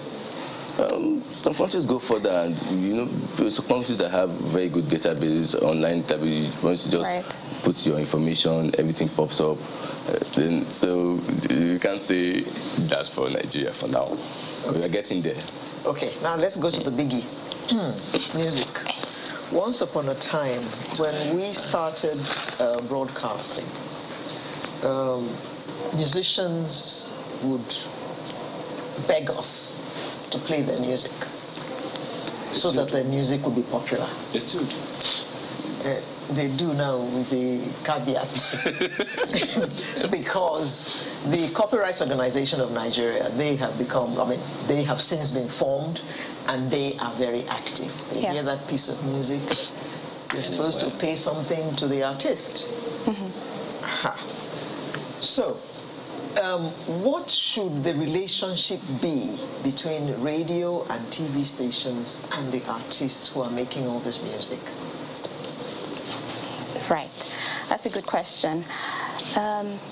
What I think the relationship should be is, I think it's governed by the NCC, the Copyright Commission, and I'm aware that radio stations and TV stations are usually have license to play a certain catalog of music. That's what I know about that. Right. But I'm also aware, having been in the practice for a bit, that radio stations actually pay some fractions as well as TV stations to this, what they call collecting agencies. Right. I think that's what she's talking about. But there was something that she began with the other time, that, are people liable to pay copyright when they play music at parties? I don't know. No, let's be sincere. If you hear your music tricky. at the party, really, you might not want to start demanding this, but then maybe you see one big personality using your song for something, probably a campaign or something, you would want to go and start seeking for a campaign. something. So it just depends on the purpose for which your song is being played. Just play it at the party, nothing special.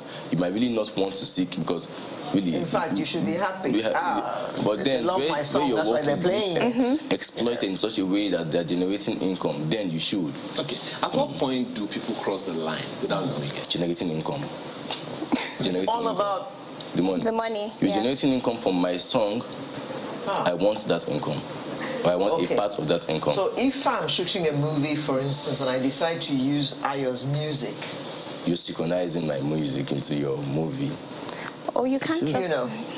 but I could ask his permission and use it. Yes. So Yes. you have to be licensed to use it, and I would advise that. And in that case, I won't have to pay. Oh, it depends on the agreement you have. Okay. So he might decide to collect money from you. I think you should. I actually enjoy it. He might decide to. You see lawyer always causing trouble. She will collect her fraction now. She will be your lawyer. Yes. Okay. She said yes, just I would advise you to, because the movie will be played in different areas of the world, and the movie itself is generating income, and you want a part of that income because your music is played in the movie. So that's why it's good to, employ a lawyer to just analyze what you're getting and make sure you're not selling off your rights to. Another angle to that, and we've talked about where people begin to cross the line, but there are those who cross the lines without even knowing it. Right. In what ways do people cross the line without even knowing it?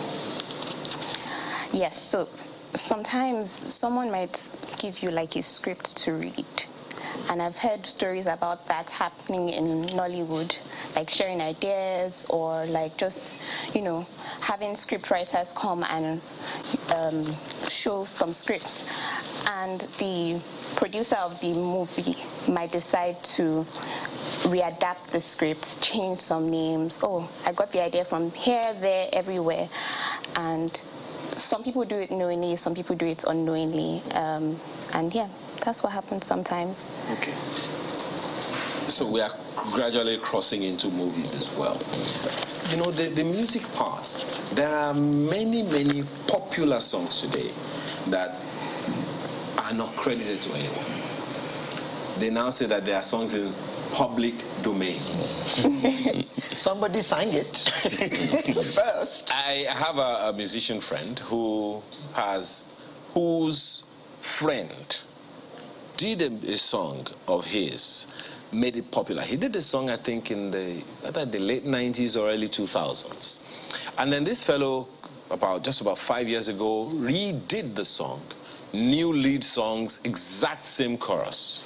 Now, he didn't take a permission. They're very good friends, but he didn't take permission from the friend. They didn't have any conversation at all. So what kind of liabilities exist at that point? At this point, this is copyright infringement. You've infringed on whether he's your friend or not. You've infringed on his copyright. You've taken his song. Let's say you've created an improved version. Let me use that word. You've created an improved version of his song, but it's still his work, which you took and amended to suit your needs. So he's supposed to generate income from it.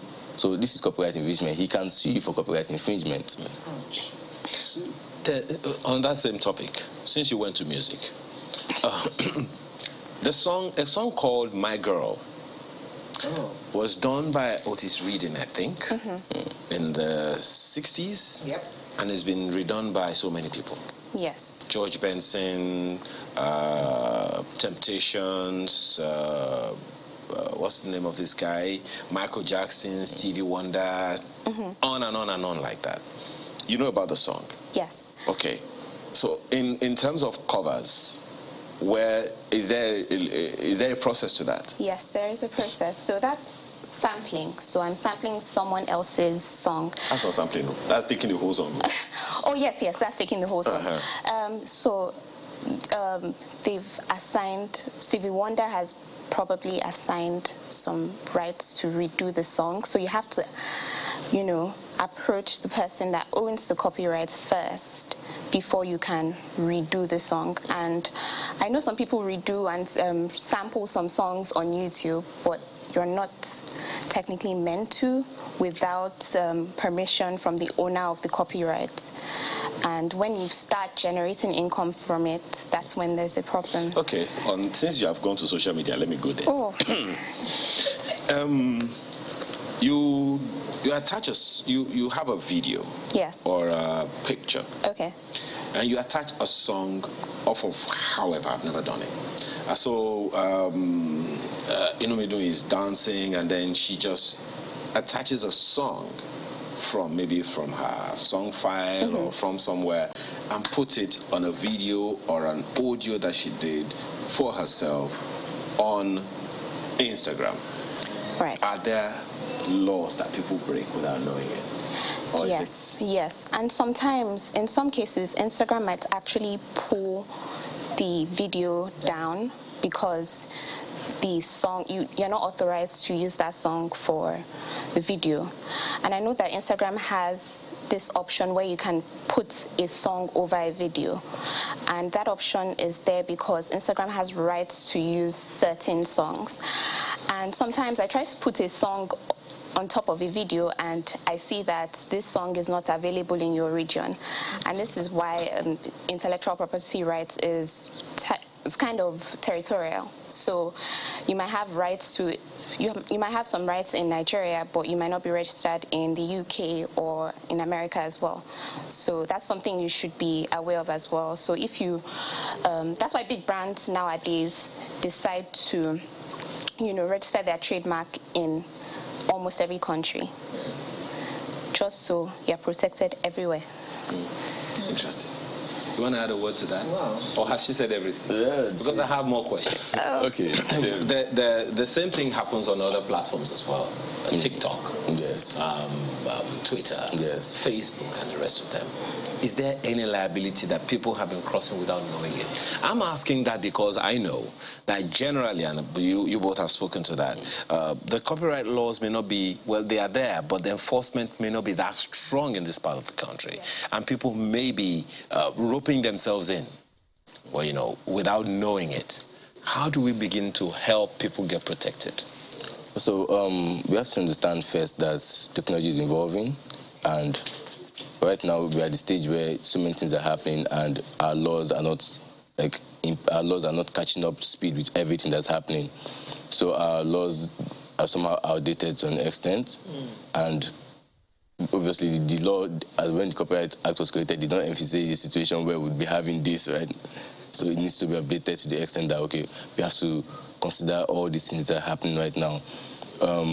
If you look at this from a strict perspective, you notice that when you take a video, make a video with someone's song and post it, you're infringing the person's intellectual property.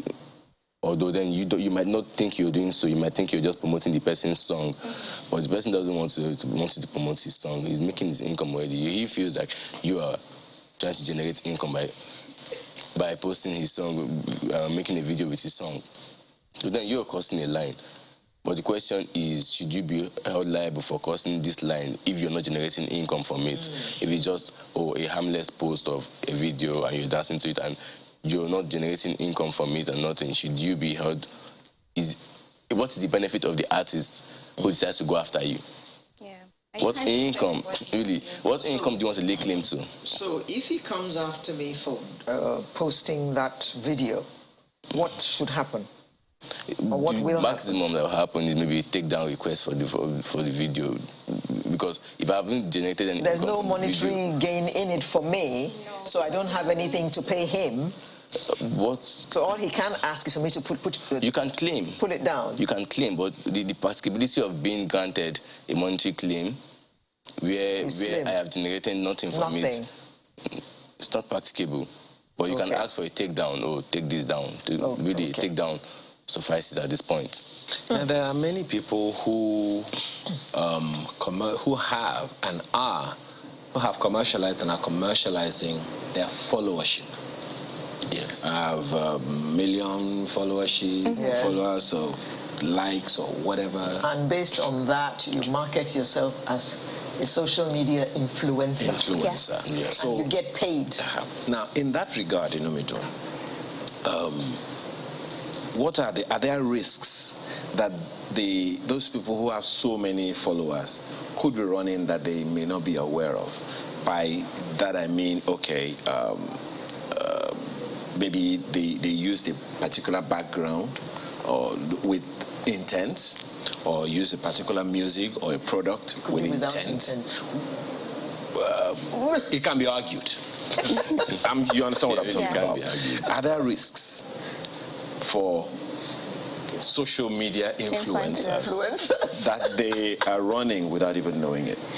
Yes. So the major risk is the fact that your image can be reposted by anyone. So sometimes I see in like small salons where like someone's image from somewhere, God knows where, is posted, and I'm like, where did you get this from? So that's the major risk.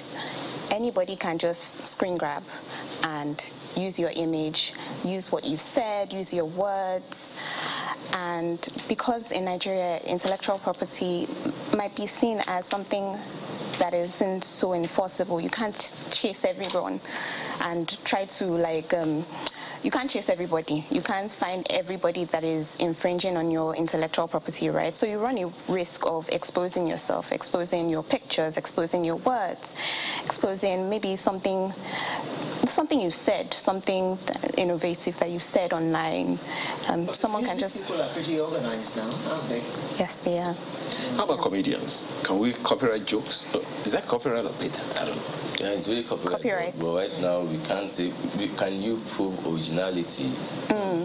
That's the question. If you can prove that this joke is original to you, you might not even call it a joke, you might just call it something else and literary work, and that falls under the category of literary work and possibly copywriting it. But that originality is very difficult. Almost all jokes are out there. Someone must have said it somewhere or said it. Then you're bringing it out. And I've heard an argument before between two comedians. I mean, I said it, and then he just went and used it. You know, you should have asked my permission and all that. I've heard that argument. It's really originality. It's originality. It's like literary work you have. Which is hard to prove. Which is hard to prove. Okay. It was World Intellectual Property Day on April 26, 2022. Yeah, a very great day. Okay. Great day. Yeah. What made it great? The theme was IP and youth. That's intellectual property and youth, innovating for a better future. Yes. Do you see your theme? Sorry? The perfect thing. Okay. Why so? Really, if you look at the world today, it just reflects the world we are today. Things have moved. We've seen this transition from just the general business in the market to e-commerce. We've seen transition from just acting movies and just for identification of our culture to making income from this. And the youth are taking a large part of this, and so it's really a reflection of the world we are today. Young people are very artistic. Yes. I've heard and seen some people who just paint the pictures of certain famous or prominent people and maybe give it to them or just put it out there. I can do this for you. Okay, paint a picture of world famous Inumidu and put the picture on the street somewhere in order to attract other people and say, I can do this because I did this world famous Inumidu's picture. Is there a liability there? A liability for? For the person who is using Inumidu's picture to market his capacity. Yes, there is a liability. Inumidu's picture. So the person painted Inumidu's picture. Without, so whether Inumidu knows it or not. Yes, so the copyright owner is the person who painted the picture because Inumidu posed for the picture. Maybe she just picked a picture of Inumidu online. Okay, so that's like kind of interconnected because the original copyright owner is the person who actually took the photograph. So the person that took the picture of Inumidu. So the person who took that picture has to authorize the person that is going to paint the picture that I'm giving you. Let me make it worse. Inumidu is president of Finland. Okay. And she's world famous. Okay. Oh. And for whatever reason, her pictures are online.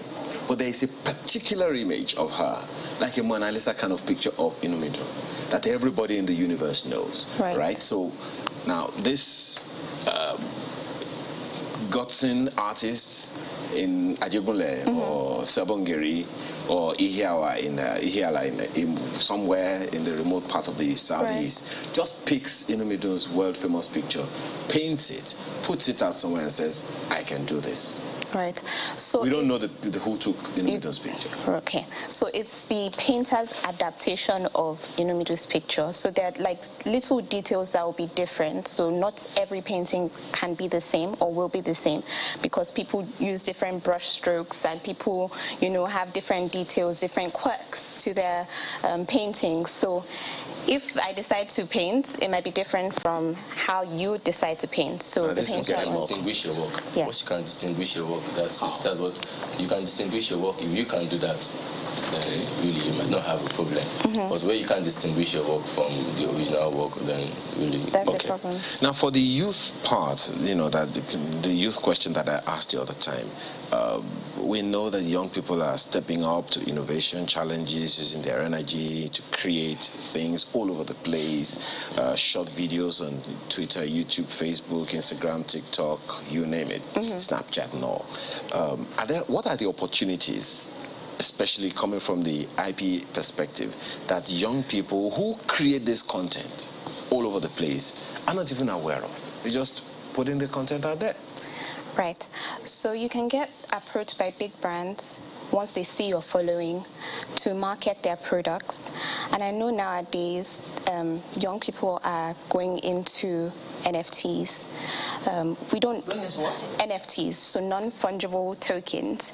So there's a picture of an old baba, an old guy with a talking drum that some youth coppers took, and they sold the NFT to the picture, and they earned a lot of money from that. So young people are not aware of how their creativity can cross borders and how they can, expand and generate income from just, taking a picture or drawing something or just being creative. That Baba is not ever likely to see that photograph. Incidentally, what happened was that they actually made a lot of money, and I think they gave him 50% of the money. Oh. They took 50% of that money to the man. The man had never seen that kind of money. How sweet. He was overgasted and flabberwhelmed. Overwhelmed. Okay, yeah. Overwhelmed. You over and flabber. That is so sweet. So those opportunities are there, irrespective of gender, irrespective of any other sentiments, right? Yes. But then, is there a way to begin to protect themselves now? Okay, let me ask the question that I wanted to ask. And that is the last question. The one I wanted to ask the other time. Those people who have put themselves out right there said yes. I agree. I accept. I accept. And all those things. And all those things have been put out. Is there a way to retrace our steps? Really, for normal platforms where you can just log out, then log in, sign up again on fresh terms, video terms, and that's a whole different process. But then for those you're the platform already, you want to make it, like for example the followership issue, you have a lot of followers and you are marketing for big brands and everything. How do you protect yourself also, and how do you ensure that your content for the big brands are well protected? One, if you are protecting your advertising for a big brand, and the big brand probably tells you, you have to check your contract between you and that big brand. Big brand is saying all the content you're posting for us is mine. Big brand has offered you 10 million naira, and told you to sign the contract 2 weeks later, and this is 10 million naira, you don't care about what you're signing. Tomorrow the big brand is using that work for different other things, several other things, and generating massive income. And you come back and no, you didn't give me money for this other work. Or you didn't give me money for this other work. You signed. You signed that. You've transferred all your interests and rights to them.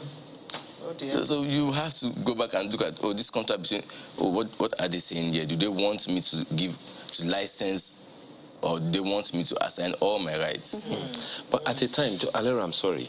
At a time when people are chasing clout, you just want to be famous, you just want to be out there. Yeah. For God's sake, who has time to be reading those details? The people are poor and hungry, and they just want to, what's the word Make now? a quick buck. Blow. Not make a blow. And I'm sure that our next guest is going to speak to that. Blow. How do you protect yourselves in the blowing process? It's just education, just knowing about the rights you might be entitled to. So if I don't know something, I won't know that, oh, I'm entitled to potentially millions. So when they're going to sign all these kinds of contracts with this big brand, they should take a lawyer with them. They should take a lawyer, but most people are like, lawyers are expensive, but lawyers save you money in the long run. And it's best to get a lawyer. Okay, you go there and negotiate 2 million for yourself, whereas a lawyer will go there and negotiate 10 or 20. And if you give him a percentage, you'll still get more than 2. Yes. Yes, exactly. Okay. All right then. Inu Midu Bayiruju, corporate lawyer, and we also had Godsin Iwozo, also a corporate lawyer. Well, we can't say we didn't learn a lot from this segment of today's program, my partner. Especially now that I know I can sue you for using my music. Benny. And I have learned the same thing. So she's my lawyer, don't forget. Watch out. Well, I've got him on my side. Okay, all right. Thank you very much. Sunrise will return with the home stretch in just a moment. Thank you.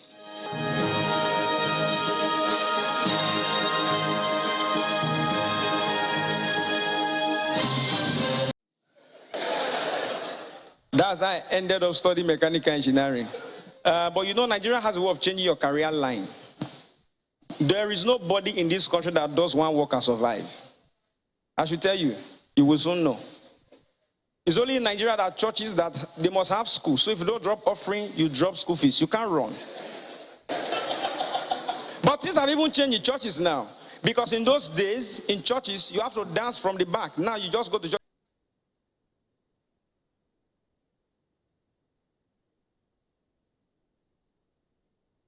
That's what they call cliffhanger, right? No, no, but we go land for that cliff today. Well, he's here himself. Because right? we must hear the end of that joke. So Akwidole Oreva Ogene is a comedian and master compare. Performed on notable platforms and also produced 2 of Africa's best comedy specials, which held in 2018 and 2019. Thanks for being here this morning. Thank you very much. Thank you for having me. I'm trying to imagine where F came in your name. I know Oreva. I schooled in Enugu. When I was there, for some reasons, the Igbo people there could not pronounce Oreva. Ordinary Oreva. That was a problem. So they were actually calling me Oriva, Oliver. Somebody even called me Sevra. Some called me Arriva. So one of my friends by name, Elizabeth DK, she was not like, what is your English name? I said, my father is a very native man. None of the children have English names. So she now said, why don't you answer Forever instead of all this your name that I have isotopes? I was not looking like a chemical company. And I said, okay, it even sounds like the Forever. So Forever. So that's Forever. And then I was not even a comedian. So that's how my friend Elizabeth DK. You were an engineering student? Yes. So your name was engineered? It was engineered by my friend in computer science. She was studying computer science then. So that's how Forever came into the picture. Okay. That joke you were telling. Okay, so that joke... so the ushers were watching you taking your break. So whenever it's offering time, because I don't have, we go to the toilet. When they finish giving offering, you come back and take your seat. So one Sunday, as they started offering time, as I went to the toilet, I saw offering basket. I saw a guy drop something. We know you are coming here. You drop something. You are collecting free AC in this church. Drop something. You contribute to this church, you will not die. So that was the end of that joke. You were caught? I was not caught. I was forced to give to the Lord. I'll catch you with that now. Then catch you. Dear, dear, dear. So, let's just start from how a mechanical engineer became a comedian. I think I was not even supposed to be a mechanical engineer in the first place. Yes, I found myself studying mechanical engineering because of a couple of reasons. One of them is I call the flaw in Nigerian education system. So when I was in SS1, of course, everybody was taking the same subjects. So in SS2 first term, whatever the subject you score the highest, they just assume that's where you are best suited. So I got, out of the 14 subjects, I got 11 A's in both so-called science and art subjects. So, but our guidance counselor just assumed that for somebody to be this intelligent, it cannot be an art student. Can you imagine? Because that was ask anybody. I don't think anybody who scored parallel A's in physics, chemistry, geography, economics was ever sent to the art class unless you requested personally. So that was how they pushed all of us to science classes. And of course, as a young boy now in Delta State, growing up, we didn't have, it's not that children know what they want to be. We just know that we didn't want to, the only thing we knew was that we didn't want to be poor. So you wanted to get a degree. Yeah, so just go to school, get a job. So to us, it was the right thing that they've done for us. So that's how I found myself in science class. So it was when I was in science class, I was asking, so what can somebody become from from this class? They now give me the options of being an engineer or being a doctor. And I liked the idea of being a doctor because I like that stethoscope and that white apron. But then I saw that being a doctor, you have to be tearing human beings' body. I said to even keep far for me that problem. I will not be touching liver, somebody's liver and shaki. And I said, no, I don't like blood. So that was why. And I said, okay, is there another doctor? And I said, dentist. And I asked, are they rich? The man was like, I said, for you to be thinking, that means you're not even sure. I said, okay, let me go to engineering. So that's how I found myself in, that was how the interest in engineering came up. God. So that was one of the reasons. So it was a flaw of my guidance counselor in secondary school that pushed me to science class. And then the second reason is that back then, all the rich people we had in Ughelli, I was born in Ughelli. I grew up there. Born, bread and buttered in Ughelli. So all the rich people we knew then, they were either working in one oil company or the other. So the prototype was that, but for you to dodge this poverty, you have to land in one of those places. So that was the other reason. So, but looking back now, and I realized that I actually did not want to be an engineer because the only person I liked then was Ristoba. So then I would say, I would like to be like this guy. I want to be on TV. I want to be on TV. I want to be on TV. So looking back, every of my thoughts then were towards art. But because I didn't even know that there was anything called comedy. But my guidance counselor, they just pushed me. You are too intelligent to... When I scored the art student, they were not intelligent too. So it was like the C and D was for... No, no jokes, man. C and D was for people that were not intelligent. And just go there, let it know that you don't have school uniform. Go and sit in this class so that you have somewhere you can come to every morning. So those were the circumstances that made me find myself studying mechanical engineering. And because the boy is intelligent, I was scoring high, so they thought I was enjoying the... Did you ever work with mechanical engineering? I never. Yeah, 4 months IT. Is that work?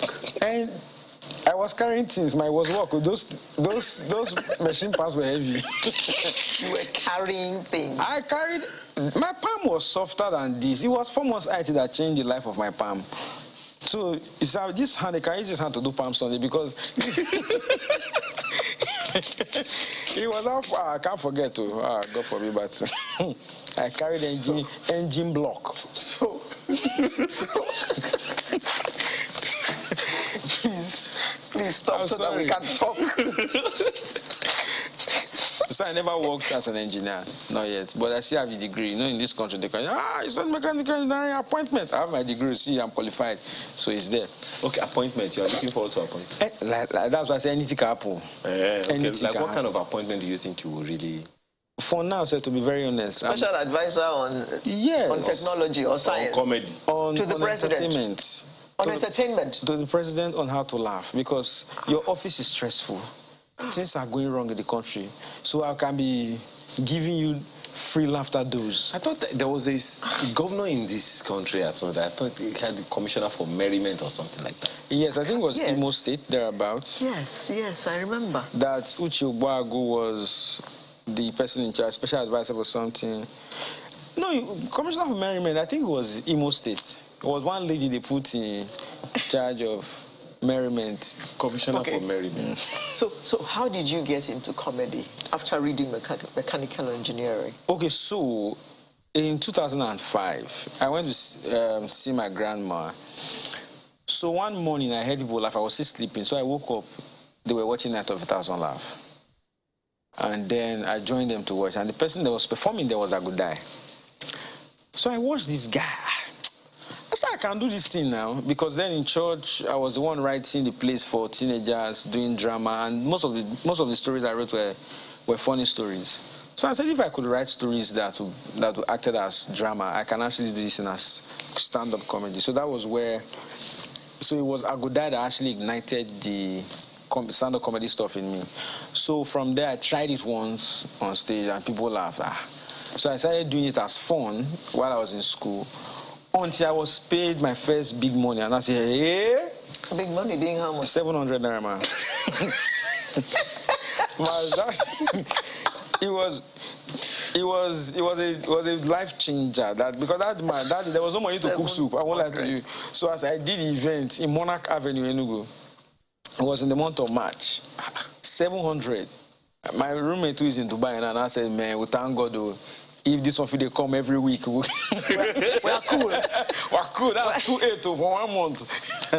So, and then I realized there's little money coming out from this to support myself as a student. So I took it a bit more serious, even as a student. So when I was done with school, and I realized that there's really no work like that. I say, even as a student, I use this thing to pay my fees, to pay my house rent. And I was a student. Imagine if I put all my effort into this thing. I'll make it. You go blow. Yeah, so that's how I put my effort. My mother refused. My mother is a teacher. My father is a teacher. My mother said, come and teach. I said, must I follow you? I wonder. Your job is to bring me to this earth. Allow me find my path. And I kept pushing and pushing. How easy was that to convince mom and dad? I think it was a bit easy because she saw that I was able to pay I told her to stop paying my fees. She now asked, how are you going to pay your fees? I said, the little money I'm making from comedy as a student. So she saw that I could take care of myself even as... So to her, she had like a timeline in her mind, even though she didn't mention it, that if this word was not blowing this thing in 3 or 4 years, you'll come and work with Speb. But I gradually was growing and she was seeing the result. So it was not easy for her to accept. And Dad? He never had an issue because I was easily a man of my own early on. So I just said, this is what so most of my stuff were not up for conversations. I said, this is what I want to do. Oh, yeah, no. Because they always know that, okay, this guy is a good young man. Before I do anything, I think through it. Because before I started comedy, I asked myself a question. Will I be funny even after 10 years? If I couldn't answer that question, I wouldn't have done comedy because I didn't want to put my hand in something that I would not be able to sustain. You know, there are comedians that have had issues. There are a number of people who remember, is it Robin Williams? Or one of these American comedians who kept making people laugh, but they were dying inside. Depression. They were in depression. Meanwhile, they were making people laugh. They were, how do we say it, in fulfilling purpose. But they were dying inside. How do comedians, from your experience, get around that? Because unless you're not human, you would have such experiences occasionally. Yeah, it's work. It's just like a doctor that tells the smokers are liable to die young and still smokes. So, and the producer just get this guy out of his studio. Smokers are liable to die. Baba, you're smoking, Baba, or everybody shall finally die. Whether I die young or I die old. So that's a doctor who knows the health implications of smoking, yet he's still smoking, but is advising others to stop smoking. So when you do comedy to a certain extent, you've now mastered it as work. So your job is to be funny. But what most people don't understand is outside on stage is not work. You are a normal human being. You have your own challenges. So the same way a lot of people are not able to deal with their personal challenges, that same way some comedians are not able to deal with their personal challenges. So you see them, oh, this guy looks so happy. No. It's the joke that is happy, it's not the guy. It's a joke that is funny. And because it's making you laugh, you are assuming that for this guy to make me laugh, you not this get guy problem. not get problem. Baba. That joke could have been created out of problems that he was going through. So everybody has to now take care of themselves personally. That's why the guy on stage is not the guy off stage. Yeah. I think this fact is lost on many. Yeah. Forever. This particular fact you just talked about now is lost on many, and it's perhaps also one of the delusions that some comedians may be having. Don't forget, there are many comedians in Nigeria who are highly unknown, and they're just looking for their first big break. Yeah. Now, for those who, such as yourself, who have been helped to rise through the ranks and all of those things, what are the precautions that you have had to take? What are some of the, should I say, mistakes you may have had to make that has helped you to adjust and position yourself for better? So one of them was a big experience in 2010. There was this big, yes, 2010, this big concert in Enugu. So it was going to have 25,000 people in attendance, and it was organized by my church, House on the Rock. I was a member of House on the Rock. So the MC of that concert was meant to be Gordon's. So I was angry that they didn't even put me on the bill to perform. And I'm a member of this church. They are looking down on me. When they want to do small event, they will call Forever Come. Big one now for 25,000 people. They are not seeing me. I don't know whether it was God that did it. The flights that they booked for God, they kept moving and moving it. They now canceled the flight. And I said, Forever, your chance have come. My pastor from nowhere picked up his phone and called down the humorous to start leaving Port Harcourt immediately. I said, is it that this man does not rate me at all? What is happening? This pastor is my guy now.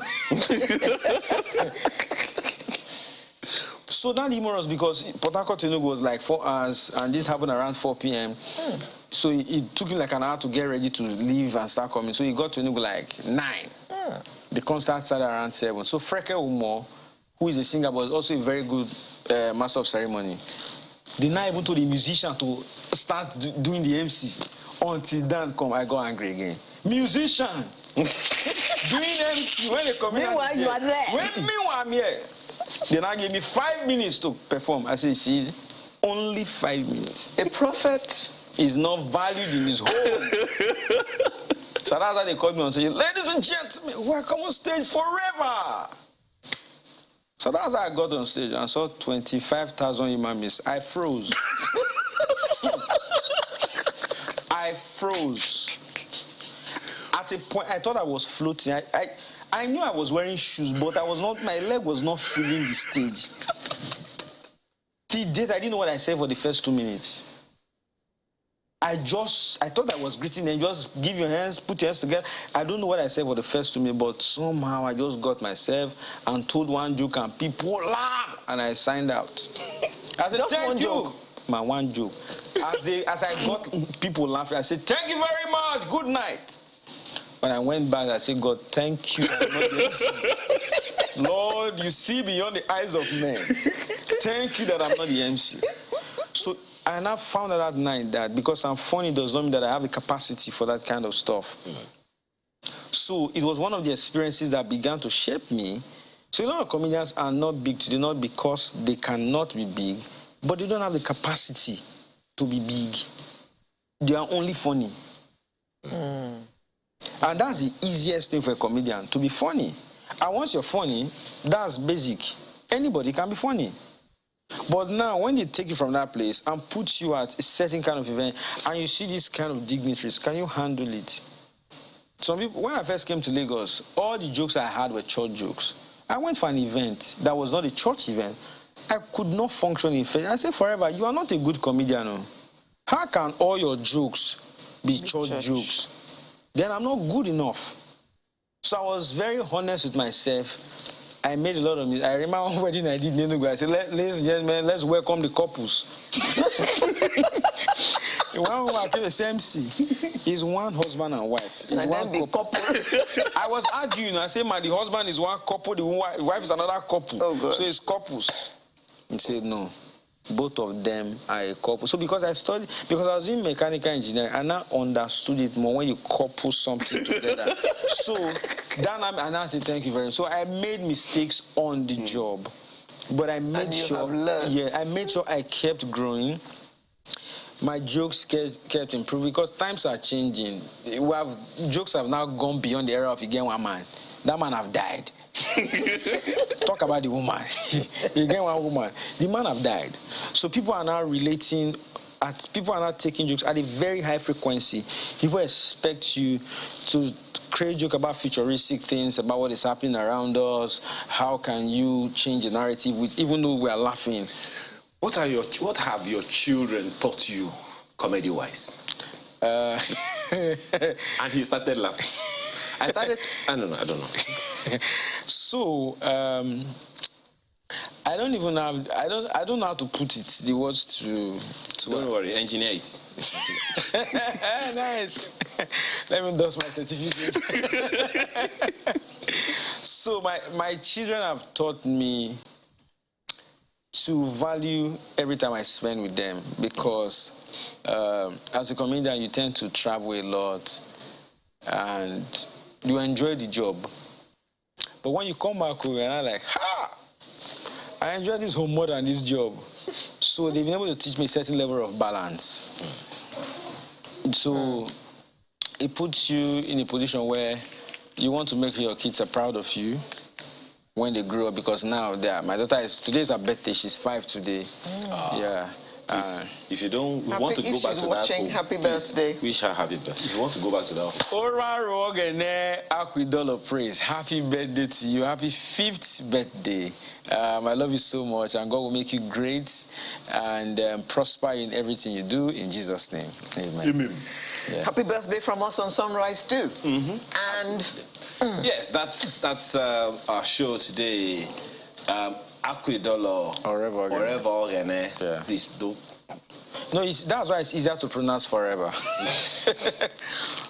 Thank you so much for being welcome. here today and for spicing up our Saturday morning. Thank you very much. And that's been Sunrise this beautiful morning, and I hope you've had fun as much as we have.